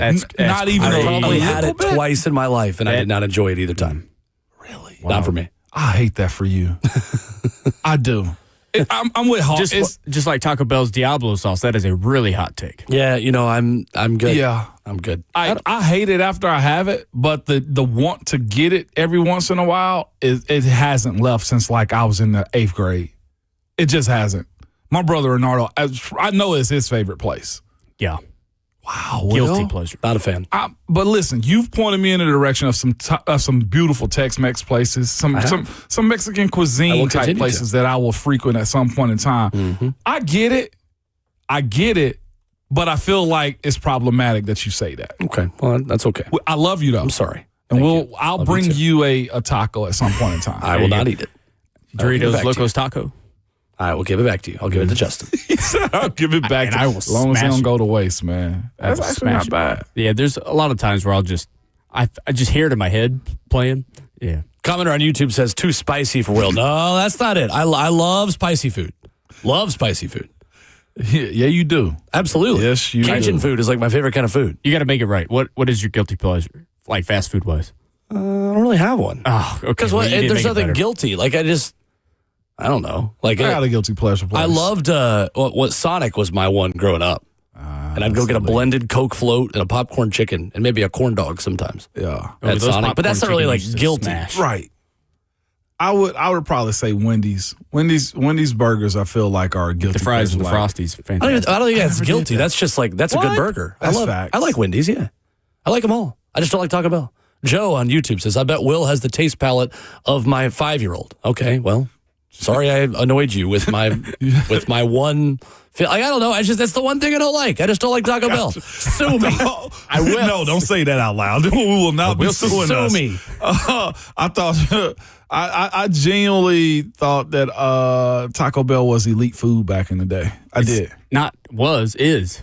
I don't know what you're talking about. I know. Somebody said, I know bro got the bubble guts. Nah, dude. Like, I can smash Taco Bell and be just fine. I'm gonna be real with okay. you. And I'm calling foul on that one. Ain't no way you're waking up the next morning after that order you just gave us, feeling like your hold on, stomach let me get my wife on the phone. isn't not. That's a fat boy order. I'm gonna be real with you. I'm telling you. 5-layer beefy taco. I will be just fine the next day. with the potatoes too. Yeah, I eat it all. JD on YouTube says, Will is bougie. Sonic? Come on, dude. What's bougie about Sonic? What are you talking about?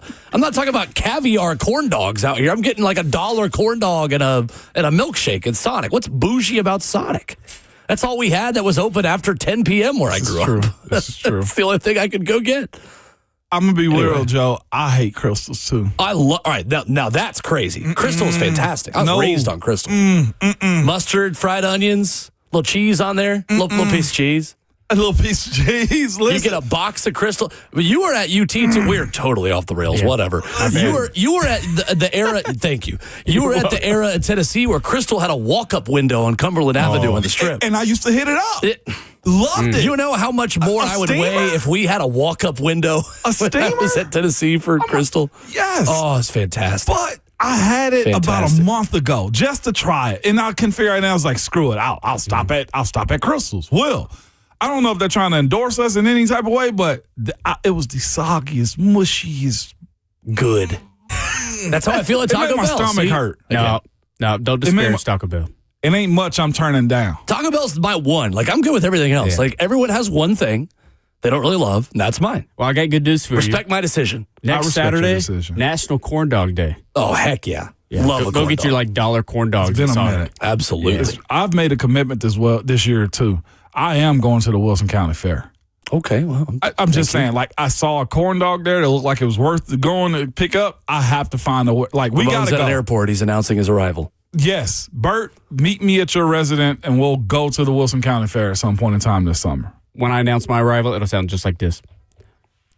Curtis says Ramon and Will flexing money in the morning. What? What are you talking Curtis, about? we talking about the What cheapest about fast menus food? out here. The cookout, though, is the all-time. That's I've the never number had one. it. You've never had cookout? I've never had cookout. We're going to go to cookout This this is week. ridiculous. You and me. We're going to bring Justin. We're going to bring anyone. We're going to walk downstairs the way we would in college. If anyone went to cookout and didn't announce it to everyone in the house I lived in, like you were considered an enemy. Really? Yeah, it's like, hey, who wants to go to cookout? We're piling in cars. We're going to cookout. The cheerwine float at cookout. You get a tray. You get a side I'll try quesadilla. it. You get a side corn dog. You get a side chicken nugget. Yeah. The burgers, fantastic. The cheerwine float. Oh, I've never had good. it. Yeah, it's ridiculous.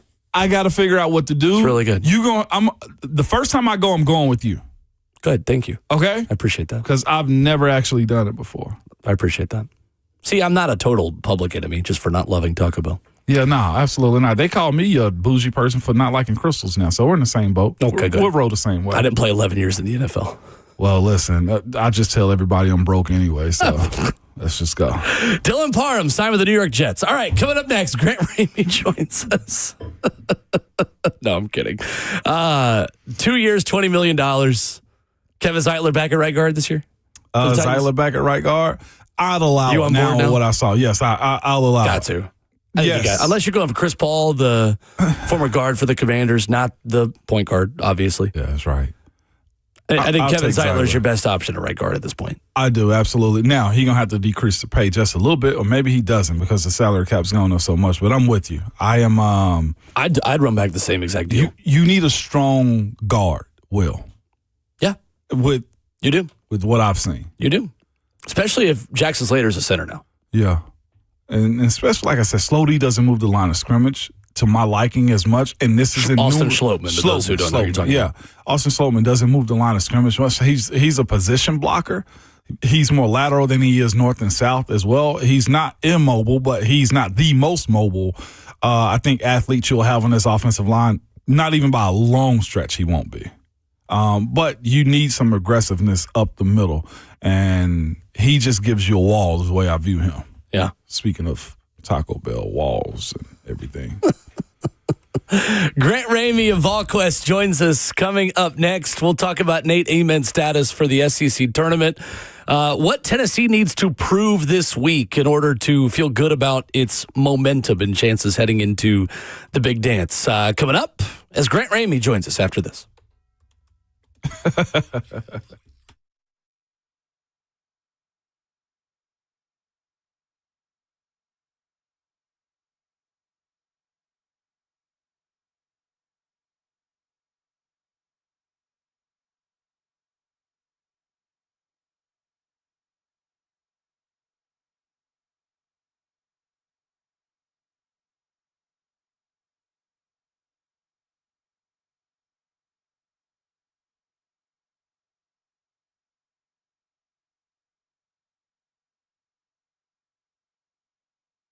It's Ramon Foster for United Structural Systems, man. I'm here to tell you, United Structural System isn't just another repair company. They're your local foundation and waterproofing experts. They live here, they work here, and they understand exactly how Tennessee soil, the weather, and homes behave. And yes, I do mean behave because of the area that we live in. The weather gets kind of tricky. It gets kind of hot, gets kind of cold, gets wet. It gets all of those things. And United Structural Systems is the company to understand what your foundation is doing around your house. They've been serving homeowners across Tennessee for over 30 years.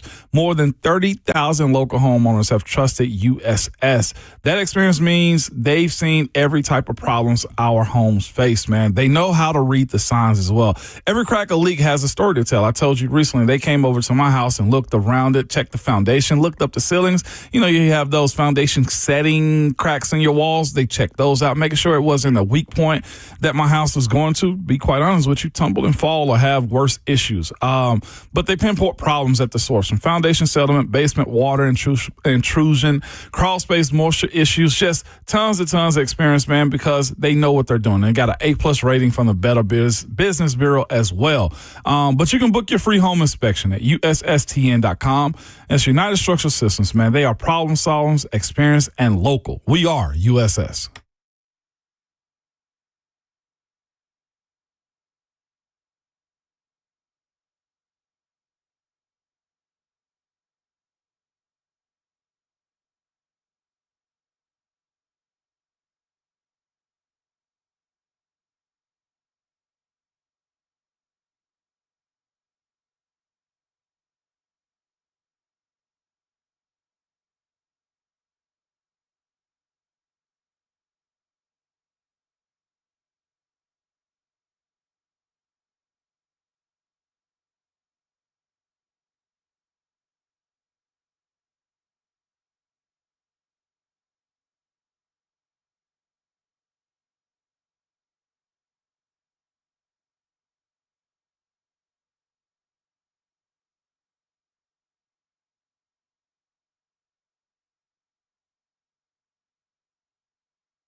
Ramon Will continues here in hour number 3. Ramon Foster, Will Bowling, talking a little hoops as Tennessee opens up its SEC tournament today against Stephen Pearl's Auburn Tigers. Grant Ramey, our good friend from VolQuest, joins us to discuss that. And more importantly, Grant, to begin with, Taco Bell, because I've made people angry saying that I'm not a Taco Bell fan this morning. Are you pro Taco Bell? And if so, what is your order? Will, we're going to have to retract the good friend part that you just said. I'm sorry. I figured this would be the case. Taco Bell blasphemy. There are kinds of people in this world. People who like Taco Bell and people who don't like it. And you're in the wrong side of that half, my friend. Okay. The Mexican pizza is a go-to. There's nothing more talent. My driving talents are never more on display than when I'm eating a Mexican pizza and driving down the interstate. To and from multiple SEC cities. Just a regular soft taco. Don't get crazy with it. It's, you know what? My kids have never liked it, and I've never liked my kids. we went to like a beginning of the year parent teacher conference thing that all the kids have. This was when my daughter was in like first grade, and they were learning like how to write opinion stuff and. Or maybe it was like second grade. I don't remember. Third grade. I don't know. But I got there and they started showing us some of her work, and her opinion piece was why she hates Taco Bell. No. Oh, that's great. No. First ever column. We've had a real adversarial relationship since then. That's terrific. I ride with you, just so you know. Very funny. We can just leave them, you know what I'm saying, at the daycare if you want to, if that's the case. Like, they'll be safe. Right? You don't have to bring them home, but I'm with you. Leave them. Same daughter, said daughter, is in 6th grade now. Wow. And I had to distill this myth the other day that she thought everybody that ate Taco Bell just got, let's just say, stomach problems. I was like, no, that's just a bad rumor. Don't believe what you hear at school. Let's not besmirch the bell, please. See, and I knew you'd be on the other. Besmirch the bell's crazy. I knew you'd be on the other side of this, Grant, considering how many late night drives you and Mike Wilson have done around the right side of it. Around the SEC. Your workplace proximity associate, Mike Wilson, and you. I imagine there have been many 2 a.m. stops between random SEC West cities. So I knew I'd be on the other side of this from you. The stand he takes is Wendy's is garbage, which Wendy's chili is the fuel that gives me life. Yeah, that's crazy. It is my lifeblood. That's another talent I have is downing the chili while driving and then following it up with a Frosty. Man, a little bit of the fire and ice, like the old Michael Jordan poster. Wendy, hot and juicy redhead. Just right. Put it to the side. It's ready now. Put it to the side. Yeah, Grant, legitimately, the day you send your daughter off to college, send her with $5, okay?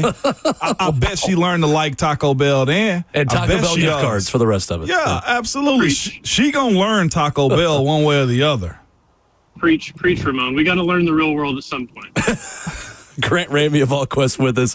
Tennessee and Auburn today from the SEC tournament, 2 o'clock at Bridgestone Arena. Grant, how much do you expect to see of Nate Amen today against Auburn? It's a very, very good question, a very hard one to answer. He practiced on Wednesday in Nashville. Ryan Shumpert was there, and he posted a picture of it if anybody needs the evidence. 5-on-5, which was a big step forward. We saw him Tuesday at Pratt, and he was working on the side with Amari Evans and Troy Henderson, Tennessee's 2 other guys that are kind of dealing with some injuries right now. And they were doing more like basketball activities, which was a pretty positive step forward. It seems like he's building up and taking the steps forward that he needs to take. How much he plays is a good question. And if he plays today is still up in the air. I think he was questionable last night on the SEC availability report, so we'll see what that update is here in a few hours. But the question is, how much do you want to risk it? Like, you don't want to go into the NCAA tournament with him not having played in 3 weeks, but you also don't want to put him in harm's way either. You want to walk that fine line of knocking the rust off and letting him kind of get back in rhythm and seeing how he responds physically to getting back on the floor without putting him in too much trouble. Because I don't think there's a ton that Tennessee has to gain in Nashville this week. I don't think there's a ton Tennessee has to lose in Nashville this week, whether they're there for 1 day or 3 days or whatever it may be. So it's more of a runway and kind of ramping him up to see what he feels like and how it responds and kind of go from there. Grant, you wrote this morning at VolQuest about Tennessee searching for its identity, and a telling quote from Rick Barnes after the loss to Vandy on Senior Day, where he basically says, I wish I could answer what our identity is, saying this is when by now we should really truly have a real identity of who we are. Where does this team, Grant, go to find its identity? And where is this team, in your opinion, at its best? It is very odd for Rick Barnes to be making statements like that, and I'm sure it is for him as well to say, I'm not totally sure who this team really is as they head into March. Yeah, identity is not a word you want to be discussing on March, whatever it is, 12th, after you've played 31 games and the regular season's over and you're starting the do-or-die bracket life. But when this team's at its best, it's obvious. It's Nate Ament being a lottery pick, and it's Jacoby Gillespie being one of the best point guards in college basketball. But you didn't have Nate on Saturday at Vanderbilt, or at home against Vanderbilt, and you didn't have Jacoby Gillespie playing well. He was 1 for 8 from the field in the first half. And you're coming off a South Carolina game where you score 56 points in the paint. JP and Felix combined for 42 on their own. And then the first half against Vanderbilt, you get 2 shots from forwards total across the roster, and they're both from Felix. And then JP scores 20 in the second half. So why didn't you get more post touches in the first half? And Rick Barnes has preached that since October. He talks about it constantly. They want to get post touches. They want to play inside out. And it didn't happen, and they played a terrible half of basketball. I think that's where the identity questions come into play. Like, you knew you didn't have Nate, and you knew Jacoby was sitting there struggling. Why didn't you go back to what you do know? And they didn't do that. It's not questions you want to answer right now, but if you do get Nate back this week, if he does start playing some big-time minutes, you resort back to Nate and Jacoby and what you can get from JP Estrella or Felix Okpara. That's when Tennessee's at its best. No doubt. We're joined by Grant Raymer this morning of VolQuest. Grant, when you look at this situation that Nate Ament is in, of course, he's the ticket everybody want to see. He and Jacoby Gillespie. What kind of competitor have you seen of Nate Ament in 2025, 2026 for the Vols that could be very advantageous for them in this tournament if they do choose to go all the way, or leading into the big tournament for March Madness? I think it speaks to Nate's character and who he is.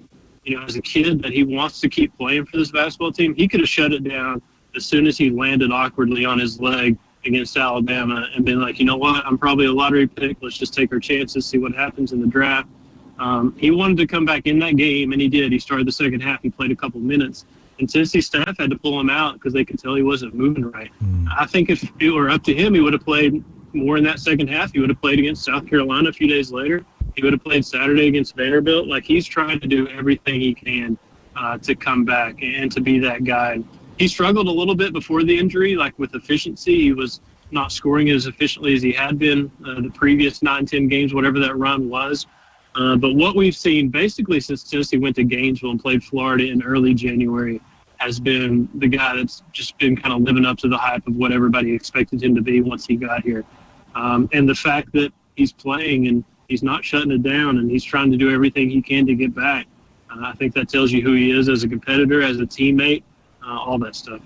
When you look at, the lulls of scoring that this team has from time to time, one guy stepped up in a major way against Vanderbilt, and that was Amari Evans, man. Is there any way that Rick Barnes allows, or did he earn the ability to just have the green light? If Gillespie's a little light, or he's not getting the best day, if Nate Ament does play, has he gained that in his last performance? Yes, for sure. Rick told him before the game, basically, you have the green light. He said, there's no Nate today. They're going to do everything they can to take Jacoby Gillespie out of the game, and Vanderbilt did a good job doing that. So that's going to leave you open, and it's going to leave it, kind of up to you to take open shots when they're there and to do what you need to do. And we saw Amari Evans do that. And it's not because, Amari's uber confident, one of the more confident freshmen that I've seen come into this level. And he knows he belongs. And physically he belongs, and skill-wise he belongs, and confidence and mentality-wise he's shown that he belongs. And if there is a positive to not having Nate for the last week, it's Amari playing 32 minutes at South Carolina and doing a lot of good things.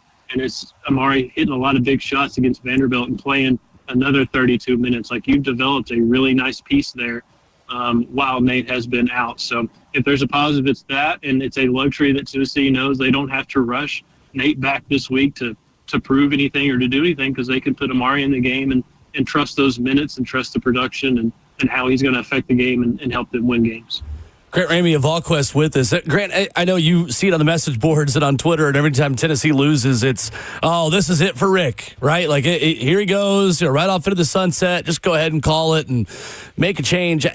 I may be crazy, but I feel like with the freshman class and with the young core they put together, I actually feel more confident Rick's going to be around longer and that he's not in the near future going to be out at Tennessee. Is that a fair kind of conclusion to take away, Grant, that if they're able to retain these foundational pieces they've got, Rick Barnes' tenure doesn't feel like it's on the verge of ending at this point? No, it doesn't. And Rick has kind of said it without saying it. There's been a couple references here in some post-game press conferences where he's basically talked about being back next year and this group that he has, this freshman group that he has, he's been very happy with them from the jump, basically since they got to campus back in May and June, whenever that was. Now, you never say never. You don't know what's going to happen in transfer portal season. You don't know. You really don't know until you know. Like, I wish I had better answers there myself, like who's going to be back, who's going to be looking around, all that kind of stuff.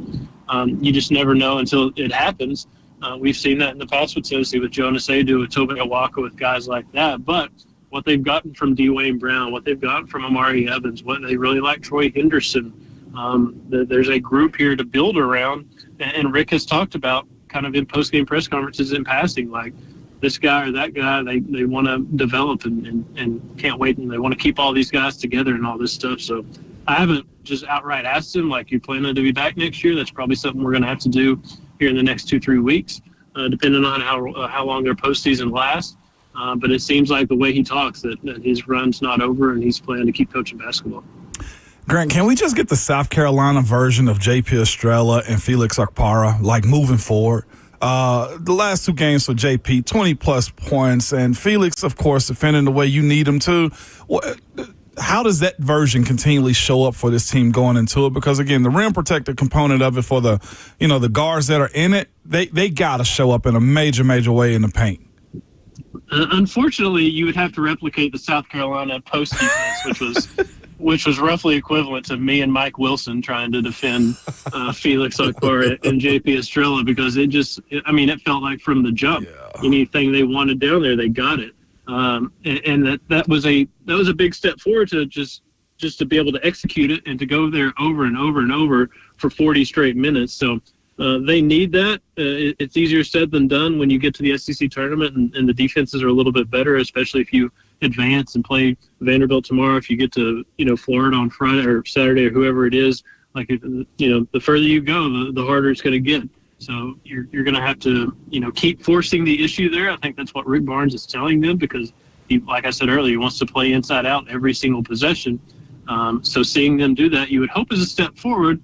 And Rick said that Saturday. He said, I thought we established that at South Carolina, and then it didn't happen in the first half against Vanderbilt. So they're going to have to force the issue and be more consistent with that for sure. Just speaking on guys coming back, Ethan Berg is essentially a sophomore, though he's coming from a pro league out of Israel.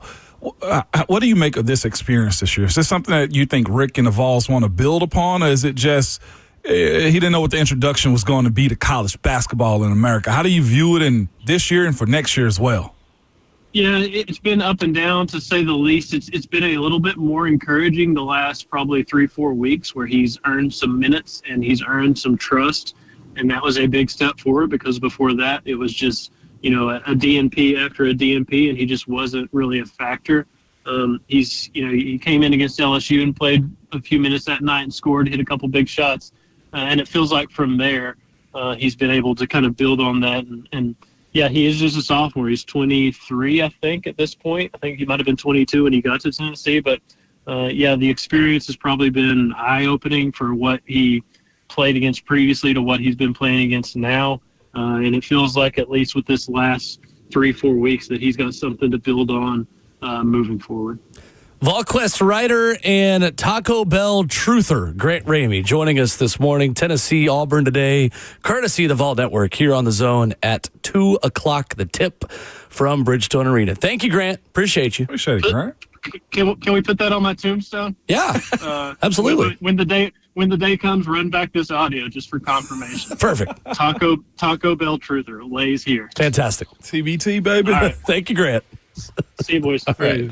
Grant Ramey with us here this morning. While we were talking with Grant, we got some news on Nate Ament, Ramon.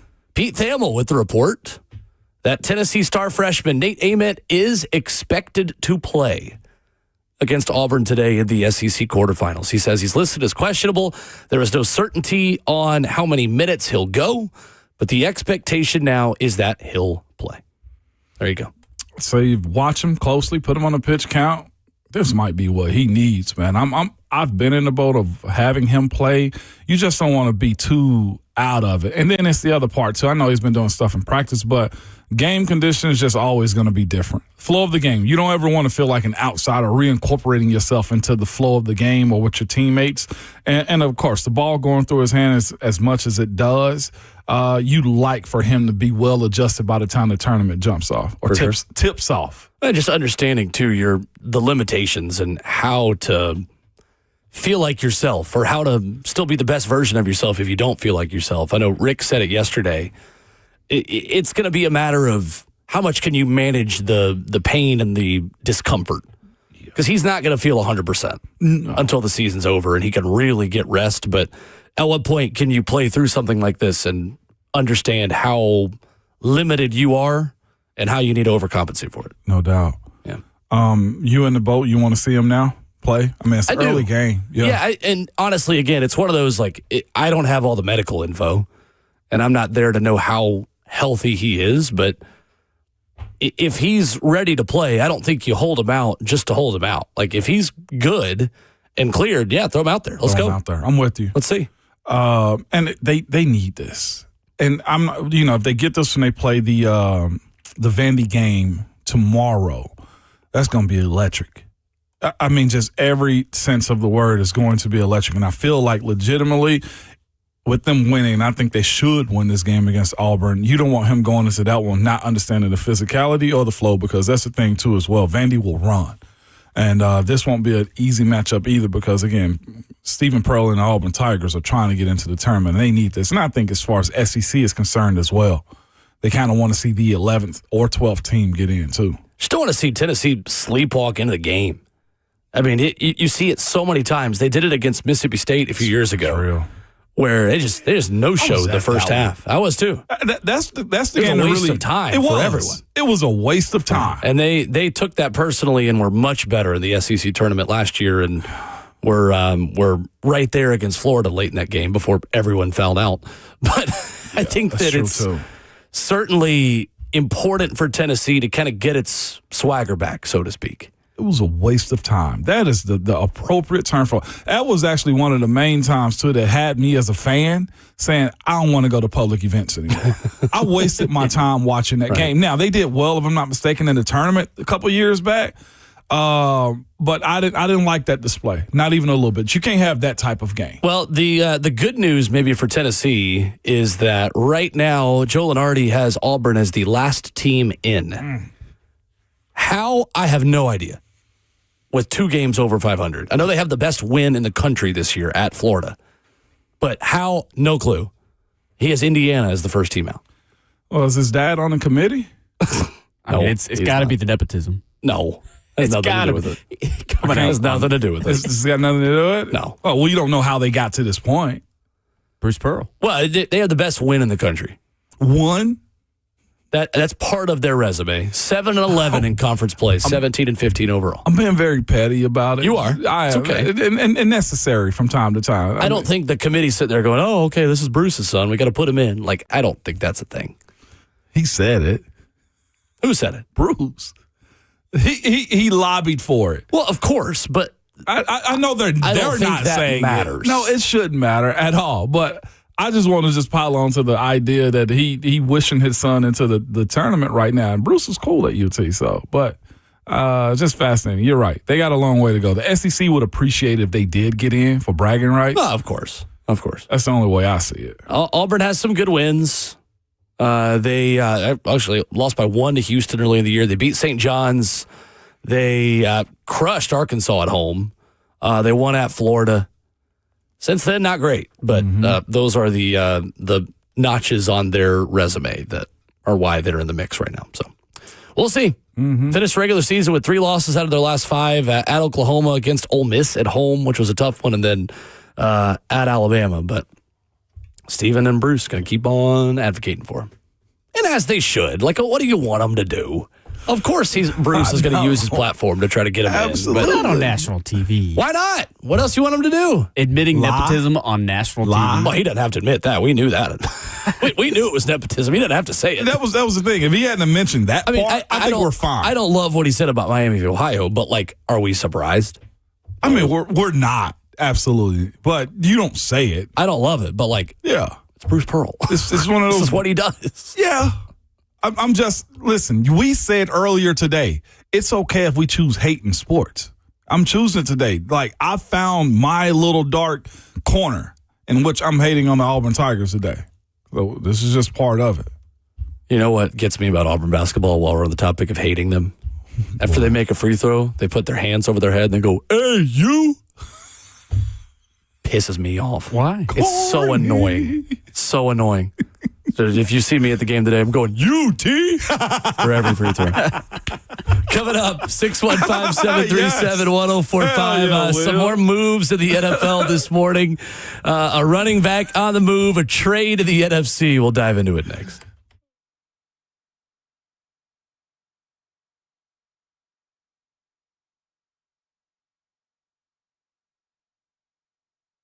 What's up? It's Will Bowling. Put Lee Company on your team and stay ahead of the game with home maintenance, repairs, and more. For as little as $14 a month, become a Lee Company Plus member and get 4 annual visits to your home for your heating, air conditioning, plumbing, and electrical systems.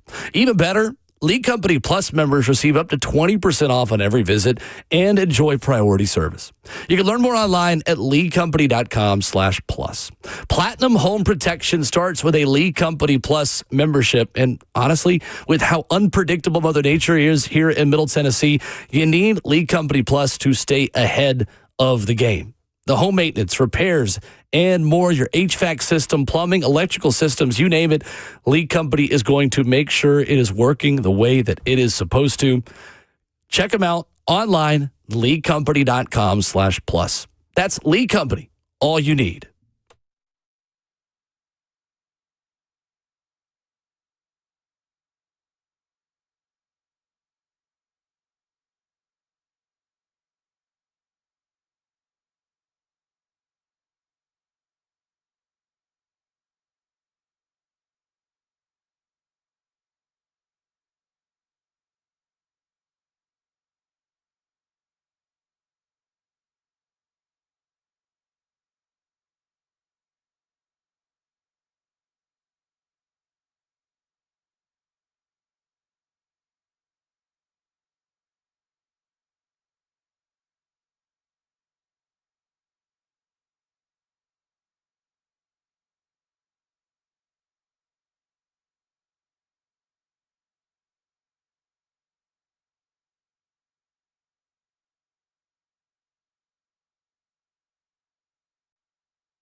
Ramon Will rolls on, wrapping up hour number 3. And I'm about to say 2 words you're going to see a lot on Twitter for the next 48 hours.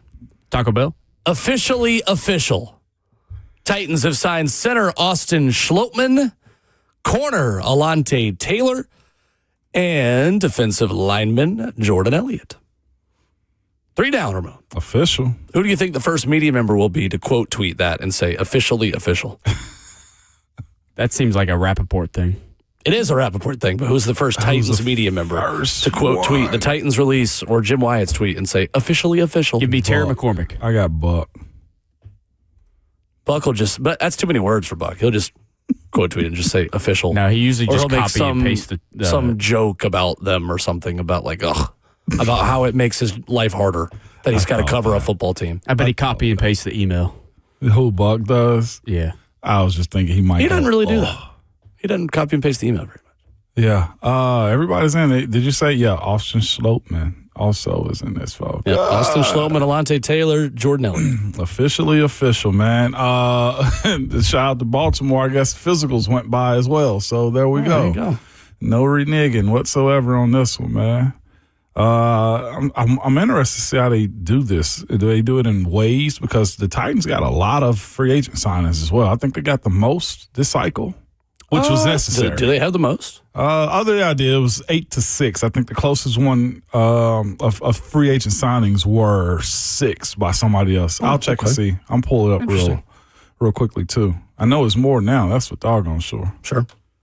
Keaton Mitchell this morning, running back from Baltimore, is signing with Mike McDaniel's Los Angeles Chargers. Obviously, Jim Harbaugh, but Mike McDaniel, the OC there now. That's one that I may have been interested in for the Titans. I'm still interested to see, Ramon, how they address running back. Yes. With Tony Pollard still today on the roster. With Tajay Spears, obviously going into a contract year. Julius Chestnut's a free agent. Khalil Mullings still in the boat, obviously, and as special teamer and big running back. I don't know.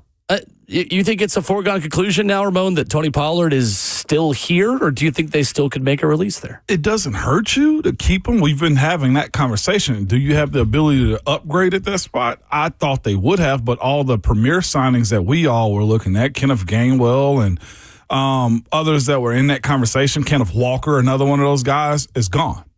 His contract is very team friendly. It's very him friendly as well, Tony Pollard. There is no huge need to move on. And again, injuries happen. He's at that point in his career as far as age goes where you got to start considering that type of stuff. And of course, without Tajay being in from time to time with his injuries, histories that he's had as well, it doesn't hurt you. I hate that it has to be, it doesn't hurt you and you just want him. You just always look at that position and say, well, what else? Where else can you get better? And I thought running back was going to be one of those spots. Is there a world where the Titans draft Jeremiah Love and keep Tony Pollard? Yeah, absolutely. I mean, it's young guy and a vet. That room, as far as salary goes, wouldn't throw you off. It just wouldn't.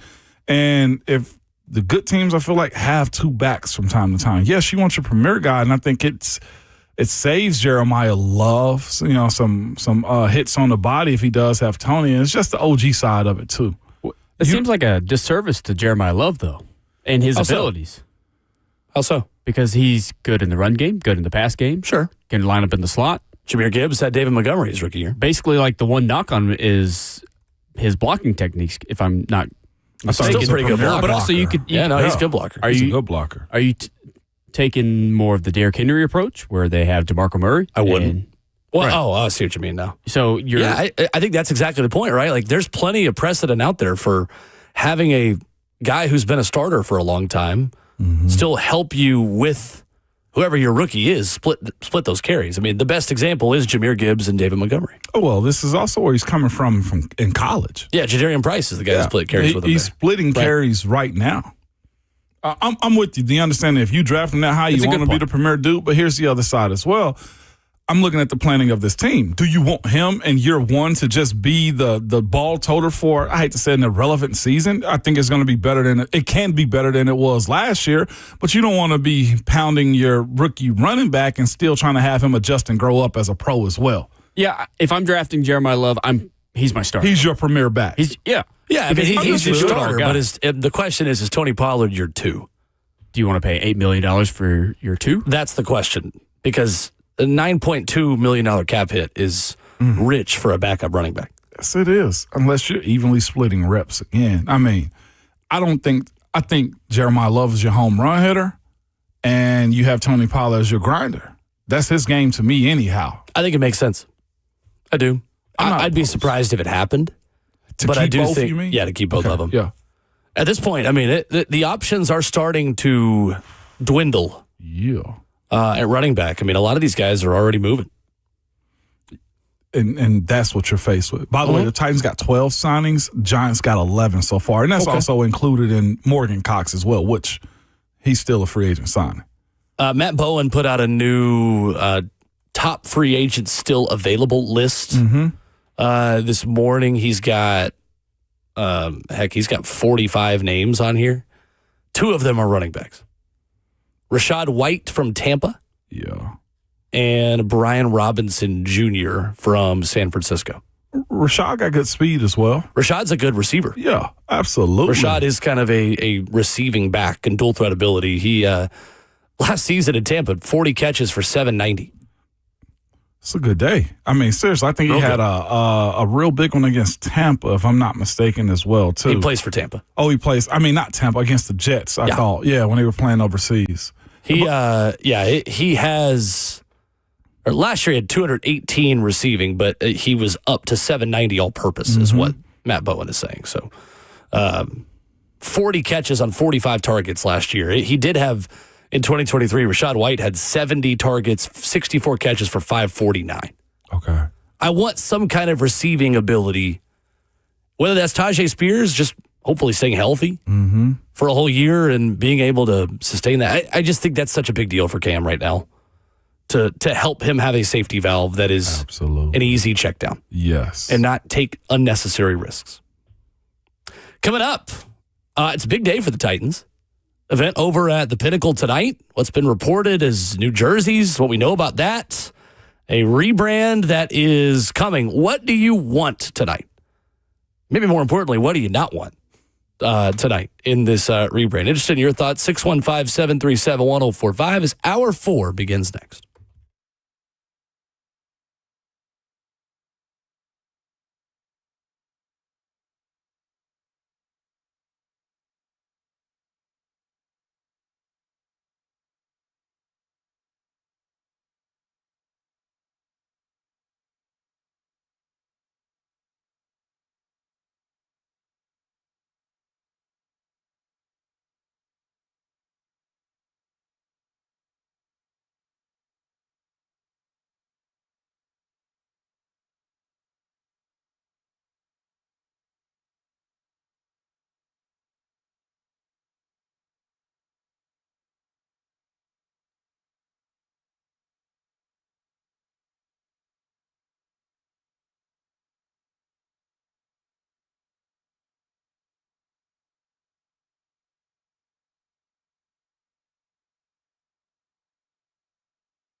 9:03, good morning, live from the Circus Sports at the Mid-Kentucky Downs studio. I'm Justin Hawkins. The Titans added more depth on the defensive line yesterday, trading for Cowboys defensive lineman Solomon Thomas. The two teams will exchange 7th-round draft picks in the trade.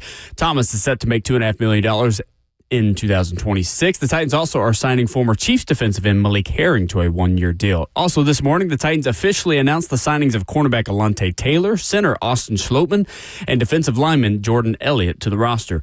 In other NFL news, per Tom Pelissero this morning, former Ravens running back Keaton Mitchell is signing with the Los Angeles Chargers on a 2-year, $9.25 million deal that includes $5 million in fully guaranteed money. Round 2 of the SEC tournament is today at Bridgestone Arena.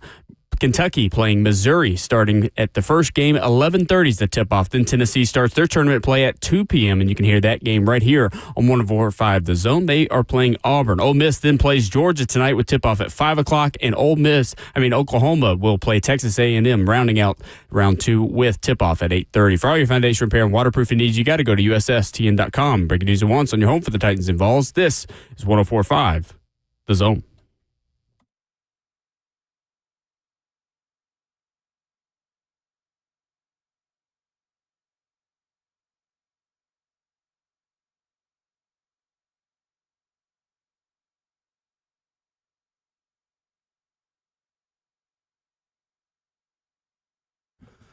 Fourth and final hour off and running on your Thursday morning, Ramon and Will. Hope you're having a good start to your day. A little chilly outside. Basketball heating up, though, in Bridgestone Arena in 2.5 hours. We walked out of the station yesterday, and there's just blue on the sidewalks, on the streets. I went to my spot. I go to watch soccer yesterday. Yeah. Arsenal won the 1-1 draw against Bayern Leverkusen. And there's Kentucky fans just hanging out. Probably chilling. very confused why I'm yelling at a bunch of British men wearing red a continent away. But anyway, welcome, Kentucky fans. We're glad to have you. First time since the 1970s Kentucky had to play on like the first weekend. I don't know. First day of the SEC First day of SEC tournament. It used to a lot more of it would happen all on the first day. It's the first time they've ever played on Wednesday at the SEC tournament ever. Mark Pope, wow. I mean, to go back as a legend, to be playing on the first day like that, I mean, it's not to say it's bad what they got going on. This is just brand new for Kentucky fans. It's kind of funny how, like, the Tennessee dynamic with Kentucky right now, like, if you're a Tennessee fan, you want Mark Pope to hang around, but also Mark Pope's won every regular season matchup he's ever had against Tennessee. Like, I'd love it if he got an extension when I put my Tennessee hat on. But then at the same time, like, never beaten him in the regular season. Have not. Beat him when it mattered last year, but not the regular season. Not in the regular season. And it looks like they're not going to get a chance to play again this year like they did last year to get some redemption unless Tennessee beats Vandy Friday and Kentucky wins today over Missouri and then upsets Florida Friday, which I'm not going to hold my breath on that one. Could be wrong. I've been wrong many times. Not. We'll see. Yeah, that's fascinating. Ron Slayer in our chat right now with a hilarious comment. By the way, on the broadcast, he does not hide his VOLS, not even a little bit. And I appreciate that about him, man. He challenges the other schools that are on there, too, the Auburn grads and stuff like that, Fishback. But he's got something nice to say for the Kentucky fans right now. You want to read it out or should I? He says in the F and Big chat, Big Blue Nation having to make decisions at night. Stay up and get fried or lock in for games. Here in Nashville, that's a hard decision, Will. It was buzzing yesterday, man. And today's going to be even worse. How do I put this kindly? What you got? The age of many Kentucky fans who are here, they got early bedtimes anyway.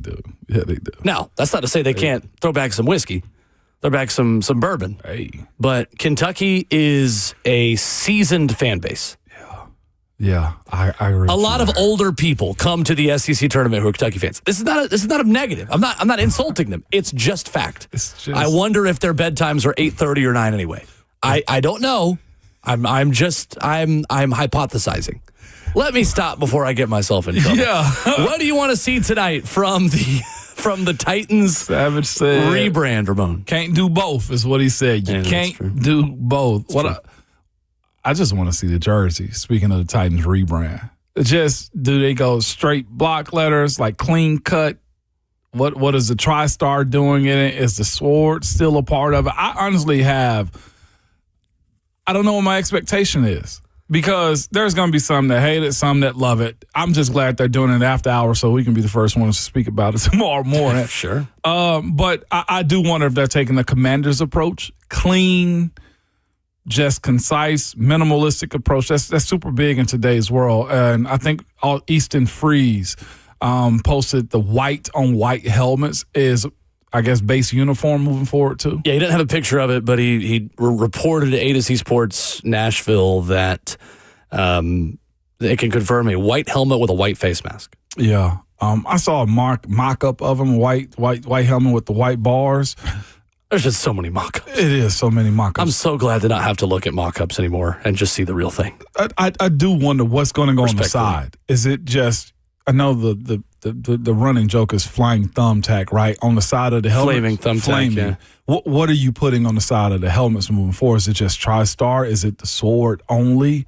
I'm very interested in that. What is that image going to look like? Is this something that you're going to be able to walk into opposing stadiums with and talk trash to everybody that's around you because they want the old school, like old Derricks? Like that jersey, that throwback is still one of the coldest ones, I think, in all the sports, just in general. That's up there with the Philly green. You know what I'm saying? Like the way people rock it. Yeah.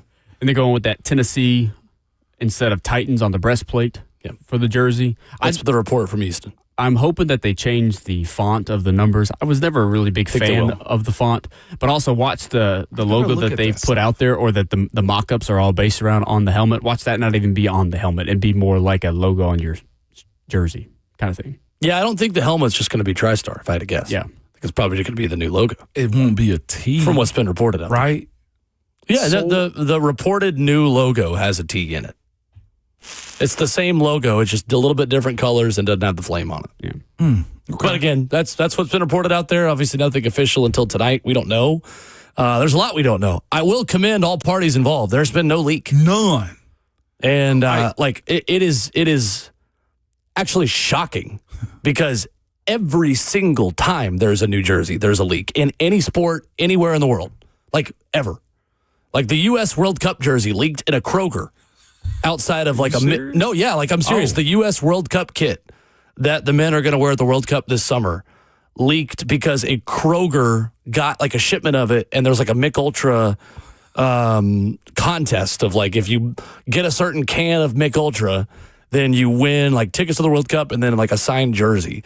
And so they give a jersey out there to display, because that's always what happens. And I've worked in retail and I know how this goes, where you get like shipments of stuff and you think you're good to just go ahead and put it out. Yeah. And then you like open the box, and then on the inside of the box, you find at the bottom, it's like, do not put out until this date. And you're like, uh-oh. And then somebody gets a picture of it on social media, and then there you go.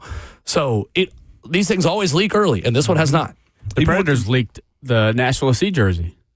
They accidentally, because Forsberg. Yeah. Philip Forsberg is involved with the team, and he wore the new NSC jersey into that. I don't know all the details around it, but he wore a jersey into the game as the NSC season was starting, and or before the season started, and the Preds posted a picture of him arriving to the arena. Well, in the jersey. As tight-lipped as it's been, like I can't expect this to be a dud, not even a little bit. Like, I know everybody's not going to like it, no matter what you do with the jersey rebranding. But as tight as this has been, it seems to me like they know they got a real good one this time around. Yeah. I joined this guy in the chat that says, I'm both scared and excited. That's my feeling. Yeah. Okay. Yeah. I think that's the approach you got to have. My advice on jerseys is always the same. Don't have a strong opinion until you see them on the field. Mm-hmm. Jerseys, 90% of the time, look way worse when they're just on a mannequin or in the social media stuff. And social media people will do good jobs and like good videos. It's not their fault. Yeah. It's just hard to sometimes envision it on the field. I remember when the new Preds jerseys came out when they switched to Adidas. And everyone hated just how basic it was. They got on the ice. I was like, I actually quite like these. Yeah. So, like, even the first Smoky Grays Tennessee ever did, I did not like at all. And then I saw them, and I was like, okay, I kind of see it now. More times than not, unless you're out here with, like, the Green Bay Packers throwback jerseys, which is, like, that brown color of it. Yeah, it's those like, stink. You're going to like it more times than not. Favorite and least favorite jerseys, go. Favorite and least favorite jersey? It's the Green Bay throwback jersey. It's hideous to me. I absolutely do not like them at all. In other sports, I think a terrible. It's going to be a hot take. Okay.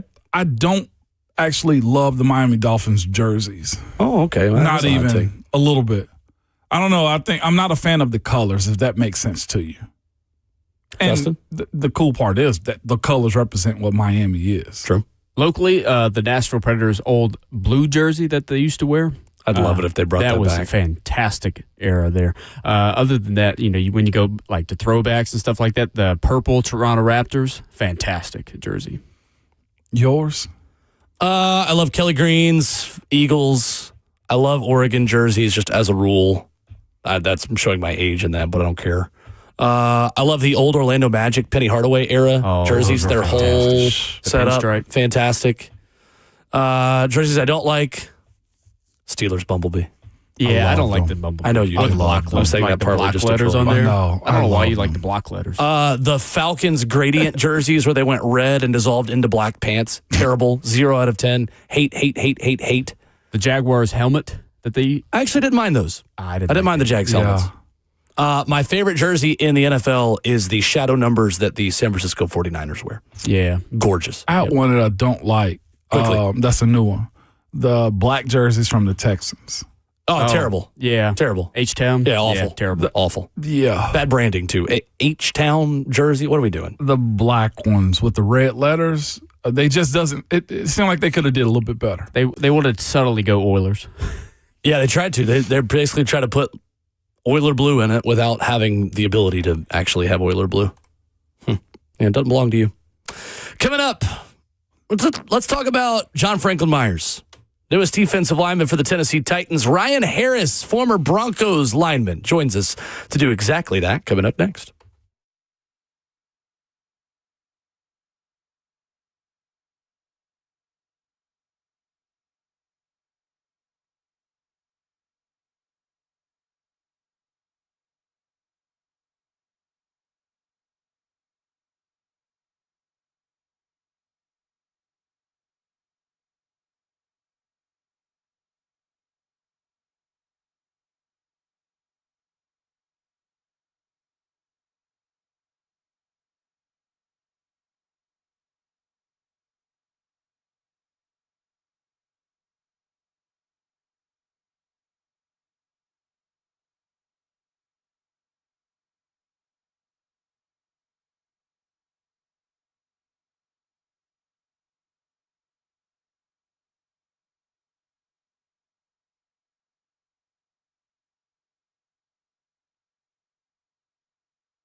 Thursday morning rolls on this show. It's Friday Junior.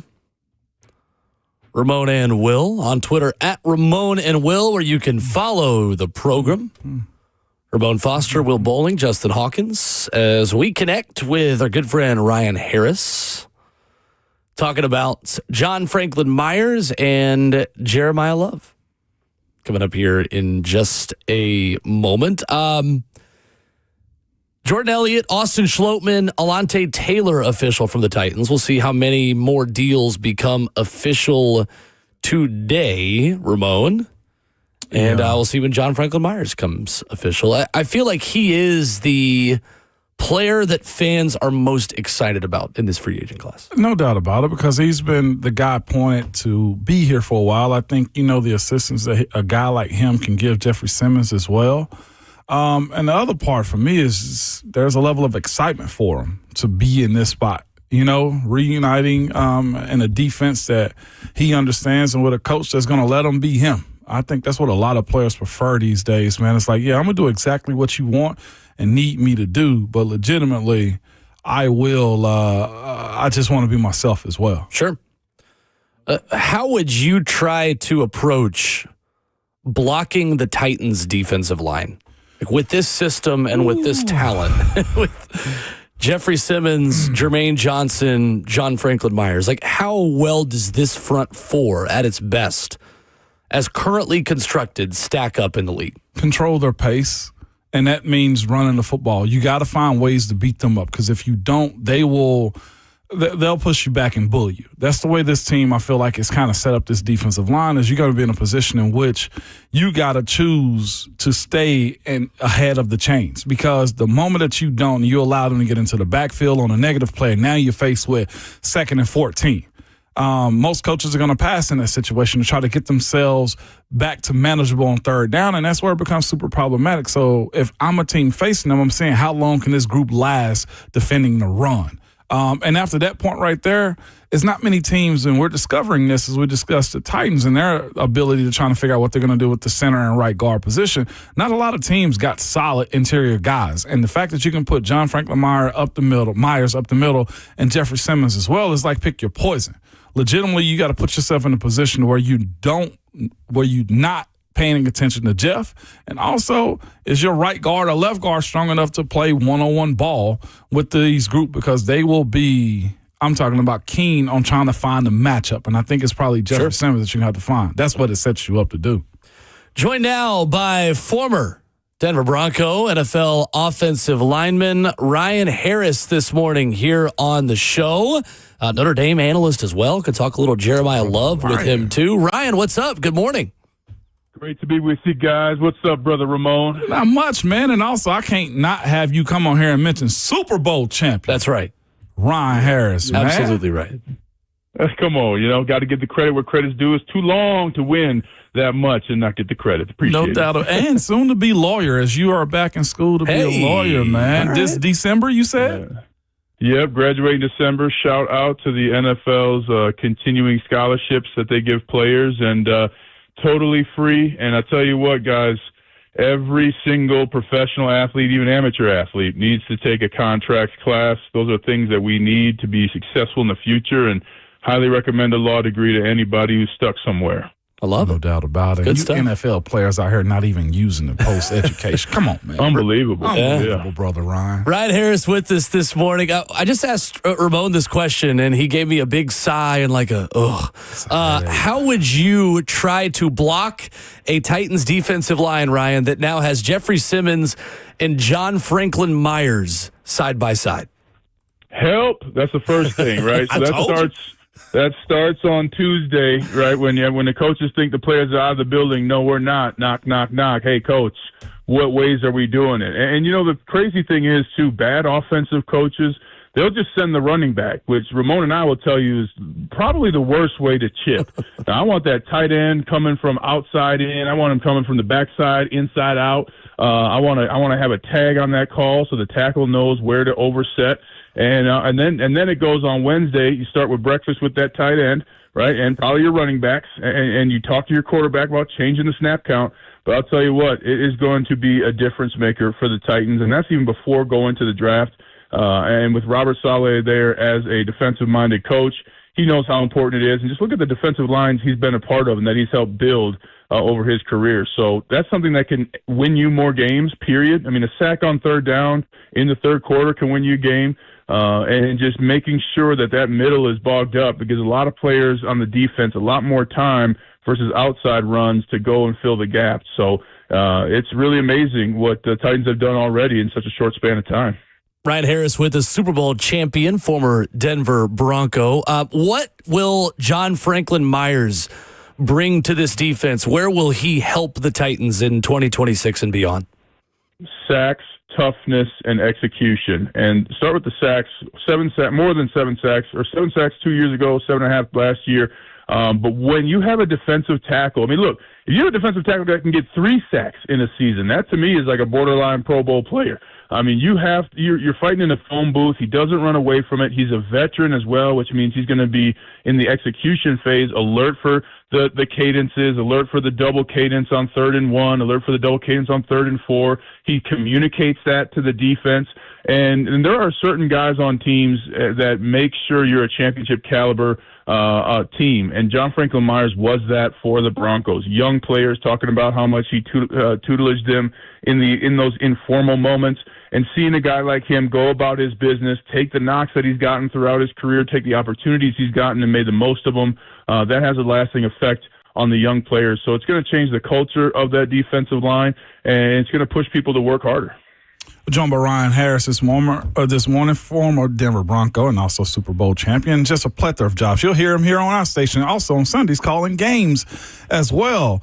Ryan, with that being said, man, about John Franklin Myers, you've seen him in his career up in Denver as well. And you know the differences in defenses. What is the difference between, a 3-4 defense and what Robert Saleh employs, man, a 4-down defense? Like, how do you see the differences and how you defend them? Well, this is just a difference to me usually of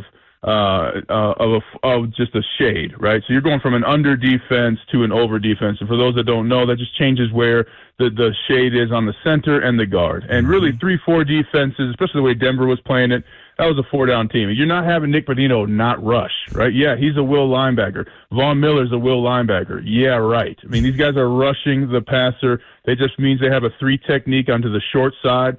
And that also gives you flexibility with a 4-down front now to kind of move that 3 technique to a 2-eye to stop the zone runs and really makes that guard guess a little more. So John Franklin Myers, I think, is going to excel tremendously. And one of the things that people forget, he's a little thinner than you're used to with defensive tackles. I think that's going to play well with Simmons. But what that means is he's able to get into creases far easier and better than other defensive linemen. So he's going to be able to move. Saleh's going to be able to use him in a variety of ways. And he has tremendous strength, too. I mean, you guys are going to get the chance to look at him in OTAs and training camp. I mean, he's a physical specimen now. And so that kind of strength with the ability to get into creases really causes problems for defenses. And when he's around talented players like he showed at Denver, he excels tremendously. And he wasn't even in every down. He wasn't in every down defensive tackle, right? He didn't start every game. So these are things that are going to make the Titans far better against the run and far better against the pass in an increasingly competitive division. I just hear a headache every single time you mention like a penetrating 4-down defensive lineman. I hated those types, Brother Ryan. Yep, that sideways and stepping up field. Oh, man. Oh, my gosh. It's the absolute worst, man. It's just, to your point, Ryan, if you can elaborate on this too, like this style of defense, I've played against Saleh's defense against San Francisco and these types of guys like Houston have too. There's just, for offensive linemen that is trying to put it together the way the Titans are as well with their group, there's just no plays off when you're just cycling in guys and everything is not necessarily a bomb. It's just like a torpedo every single play. What's the best way? I told Will, the best way I thought to manage this is try to pound the run game, to try to slow them down. How do you see is the best way to kind of turn this type of defense back if you're looking at where is the weak spot? Tight zone. You're absolutely right. I want my guys hitting them upfield quick, early, and often. And to your point, Ramon, it's not just one guy who's got a problem. With John Franklin Myers, you got a problem trying to get to the second level, too. I mean, veteran defensive linemen do they hold more than offensive linemen allegedly hold, right? I mean, it is unbelievable, and they know when to do it. So they know, hey, I'm first and second down. If I got a guard who's talking a little more and I'm on an inside shade, he's probably trying to leave. I'm going to play into him a little bit, knowing the play's coming to me, but then anchor back in to shut down that hole. That's really playing two players at once. And then the other thing you said about that torpedo, when you're having that 4-3 defense and a staple of the solid defenses, those guys are going to come downhill. They're not trying to find a zone. They're coming downhill. There's straight lines to the contact, and that makes the contact happen faster. It can startle an offensive line if they have younger players at key positions, and it's really something that can affect the game from the first snap on. And so to combat that, you need a tight zone, and you need to be happy with a 1-2 yard run on first and second down and get to that 3rd and 7, 3rd and 8, and hopefully that and hope that your guys are physical enough to break down that defensive line into the third quarter. Ryan Harris is everywhere. You hear him on Westwood One with the Notre Dame Fighting Irish, with Denver Broncos, and he joins us this morning here on Ramon and Will. Ryan, you've also watched a lot of Jeremiah Love, and he is becoming a fan favorite here in Nashville, especially considering the amount of additions the team has made on defense. Our thought process now is, well, maybe you are ready to go ahead and take Jeremiah Love with the 4th overall pick if you're Tennessee. How could Jeremiah Love help Cam Ward and, in your opinion, Ryan, fit in Brian Daboll's Titans offense? Well, he's going to be an extension of the mentality that Cam Ward has been trying to play with. I mean, I really commend Cam Ward. I know the numbers aren't fantastic, even though he did throw for over 3,000 yards. And I look at what he did, especially against the Chiefs, and that kind of ability to win a big game the way that he did. That's something where he did that without a real running game. Now, when we talk about Jeremiah Love, you're talking about one of the best running backs in Notre Dame history, of which there are Hall of Famers, and I'm not lying. Watch the film. Turn on the film when he was playing Penn State in the Orange Bowl with a knee injury and carried 4 defenders 4 yards for a touchdown. His willpower is unmatched. He chose to stay in college, probably was a first-round pick last year had he came out, and he got better, he got stronger, and his determination is something that separates him from every other running back in the NFL draft this year and half of the running backs in the NFL right now. He understands, because he's been the number 1 player the last 2 years for Notre Dame. He understands when teams are trying to stop him, and they can't. That's exactly the kind of running back you want. His toughness is unparalleled, playing through injuries. And, oh, by the way, he was in a tandem. He's a running back tandem, which means he's a fantastic teammate. They have multiple clips of him saying to Jadarian Price, hey, I got 2, I want you to get 2. Hey, well, you got 3? Okay, I need 2 more. Like, there's no, hey, you had success, that means that I'm not. And that's a different kind of running back. That's a different kind of skill position. So you're going to get a consummate teammate, a consummate professional who's been battle-tested and who wants to win. And, oh, by the way, everybody discounts how absolutely fast he is on the field. Speed, speed, speed, speed, speed. If he breaks it, he can take it, and that's a rare running back. Ryan, I'm interested in your perspective, too, on Reuben Bain Jr., having watched him and watching as much college football as you do as well. I feel like this time of year, sometimes we separate just college football watching and what we see on Saturdays to just making everything projectable, and we go to the combine and everything's measurements of this, and we don't watch the games. I know you've watched the games and you've seen a lot of Reuben Bain Jr. as well. He just kind of sounds like a Titan. He kind of sounds like a Robert Saleh player when he speaks. How would you, from your perspective, judge Love for the Titans or Reuben Bain Jr. and what he could add to this defense? Well, I think you go with Love because you kind of got that guy in Simmons, right? Sure. I mean, you got that guy in Simmons. You got John Franklin Myers coming in. There are other defensive tackles now, too, that are going to be talented. But, I mean, I saw him in the first game of the year, and I said, that's a top 5 defensive tackle. And Ramon will tell you, for an offensive lineman to say that, we can't stand saying that. I mean, you got to be so good. It's like you have to have an 800 credit score, right, for 5 years. Like, there's just no way that we're going to willingly say that. Now, the other thing is you don't see him dominate consistently like you did at Quinnen Williams in college, right? So there's going to be a growing period for him. I think Bain's done a tremendous job. I want to know if he changed his last name. I mean, he just plays like he was born in the dark. I mean, this guy is a villain on every Batman movie, and I'm incredibly excited for him. The other thing, too, you saw it with Miami. they did not handle success well. And that's something where you've got to be able to do that in the NFL. You've got to be able to handle success and do it consistently. And he's a little shorter than you think as a defensive tackle. Disruptive, no doubt. I think he's top 5 material. But if I'm the Titans, you go for that running back that you can have for 10 years. Wow, that's fascinating. Brother Ryan, with that, Ryan Harris with us this morning. I can't just be calling you Brother Ryan out here. Ryan Harris with us this morning. Ryan, one thing I want to ask you as well, you mentioned Jeremiah Love being in this equation. The Titans trying to put together an offensive line as well. What to your understanding and in the games that you've covered with young old linemen, why is there such a hesitancy sometimes to throw them into the fire? Because Titans got a young developmental guy in Jackson Slater from Sacramento State. Yep. Why is there such a hesitancy, and you still see guys like Zeitler and others still get deals instead of going with the young? Well, I just think coaches are not intelligent. You know, the majority of coaches in the NFL are not intelligent. They're so scared.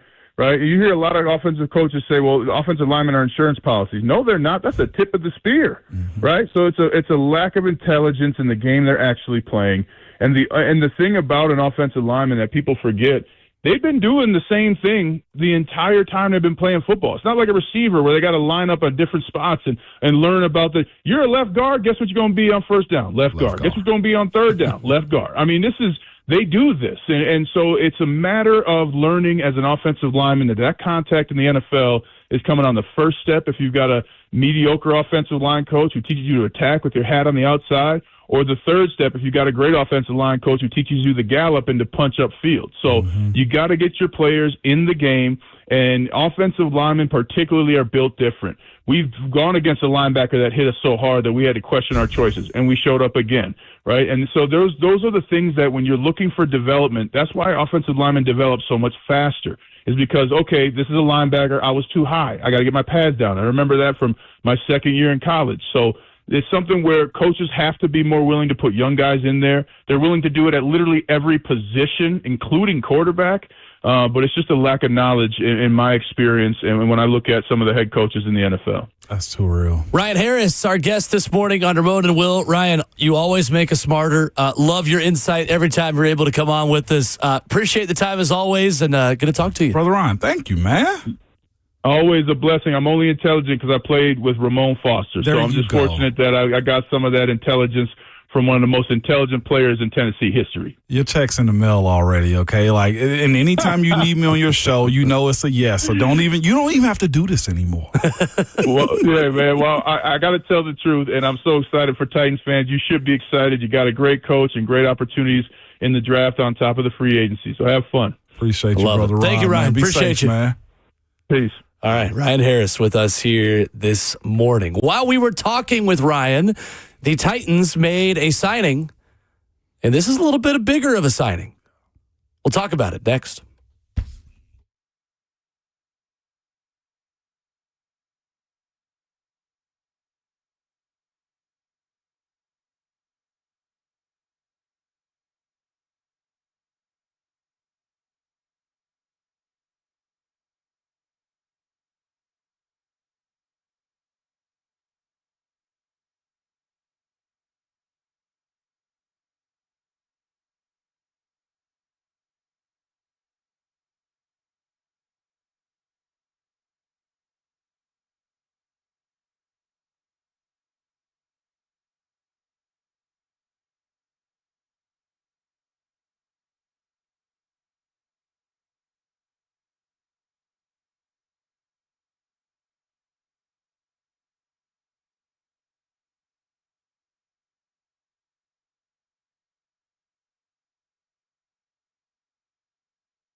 The Titans have a new edge rusher again.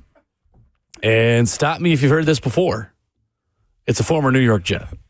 As you wrap up the show here on this Thursday morning, Buck Rising and the rest of the Zone crew ready to go from Bridgestone Arena after us. Jacob Martin, an outside linebacker coming off a career season with the Washington Commanders, is signing a 2-year deal worth up to $11 million with the Titans, according to Jordan Schultz. 5.5 sacks, 18 quarterback hits, both career highs last season for Martin in Washington. Martin is 6'2", 242, 30 years old, drafted out of Temple in the 6th round by the Seattle Seahawks in 2018.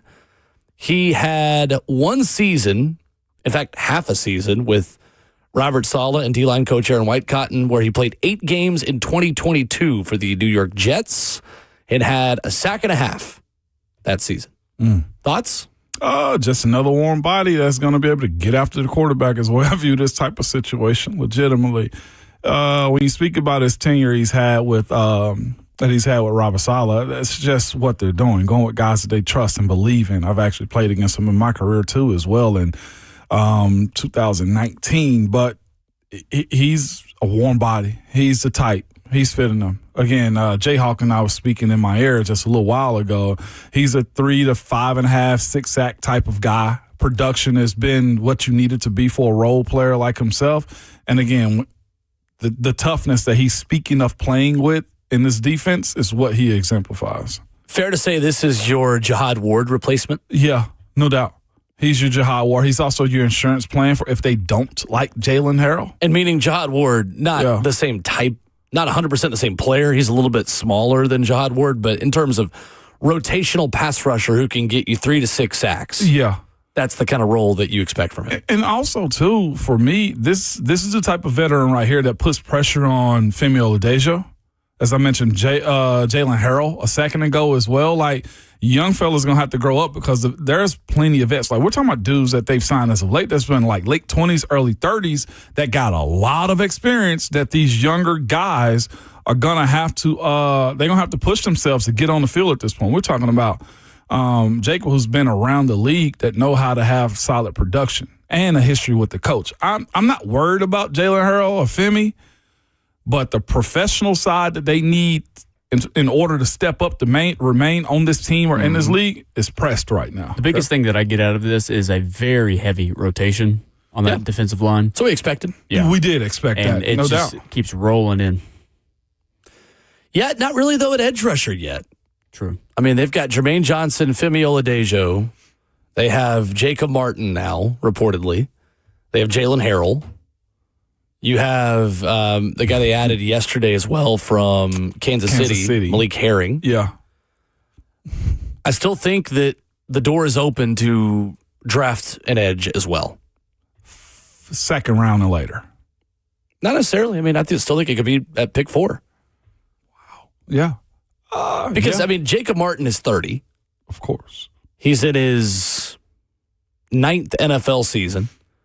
Jalen Harrell is a younger guy, but a lot of your edges right now are either young and unproven or towards the latter stages of their career. I mean, Jermaine Johnson would, I guess, be the exception to that. He's kind of right in the middle of his prime. Mm-hmm. But I still think there's an opportunity to get younger and have your premier edge rusher step in still to this defense. The thing that I keep coming back to is, what do they think about Femi Oladejo, really? If you truly believe that Femi Oladejo can blossom into his potential, to me, a Nick Bonito type player, maybe not to that caliber of 13.5 sacks, but Nick Bonito was not good his rookie year either. Second round pick. This is a second round pick who I think has some of the same type of traits as Nick Bonito. Second round pick is still pretty rich, Ramon, as you know. Very much so. And this is not just a guy you are putting to the side and giving up on. Like, I feel like we don't talk a lot about Femi Oladejo because he didn't have a big impact last season. This was someone they believed enough in to use a second round pick on. Mm-hmm. Conventional wisdom would say that guy can still become your premier edge rusher, which means that you can go get Jeremiah Love with the 4th overall pick if you really believe that Femi Oladejo can become a legit premier edge rusher. Femi's issue, didn't have the greatest introduction to the NFL. Injuries happen, yeah, but it's in your resume now. The other part is there's a coaching change. What Denard Wilson wanted for his edge players, is this what Robert Saleh asked of it? 6'3", 259, Femi. 6'3", 259, fine. But the other part for me is what is Femi Oladejo's quick twitch? What is his get off? His strength was stopping the run last year, and that's not something you're typically starting the conversation with about when you talk about an 3-4 pass rusher on the edge. Exactly. Yeah. Exactly. And that's and looking at these veteran signings as well, it's pressure's always applied, but I feel like it's even more so now because this first year that Femi needs to impress Robert Saleh is crucial. There's nothing to be owed to him other than saying, Mike Berganzi, he's your guy. I'll give him a little bit of time. But if he's not fitting the mold of what it's supposed to look like, it's time to move. I ain't going to say it's time to move on, but he might be third in the rotation as far as getting out there, especially with these signings so far. Mm-hmm. I'm not against Femi. In a perfect world, Femi Oladejo steps up and becomes someone that looks like a second-round talent, which gives you the luxury of spending on a running back. And that's Jeremiah Love with the 4th overall pick. Yeah. All you need is love, baby. Joel and Artie, bracketology this morning has Auburn still right there on the bubble as they take on Tennessee at 2 o'clock. Hey, you. Says it is not just a question of Auburn winning or losing. Somebody has to catch them for the last at-large spot, parentheses, pending bid thieves elsewhere. Right now, Auburn is Joel and Artie's last team in. Indiana is the first team out. Oh. And with that, Indiana alumnus Buck Rising takes over. The Buck Rising Show, a brief version of Cover 2 with Blaine and Zach, followed by a brief version of 3HL around Tennessee basketball today at 2 o'clock. A full 4 hours of Ramon and Will back with you tomorrow morning. Yeah, a full 4. But remember this at all times, good people. Your Twitter fingers and your mic is always hot, baby.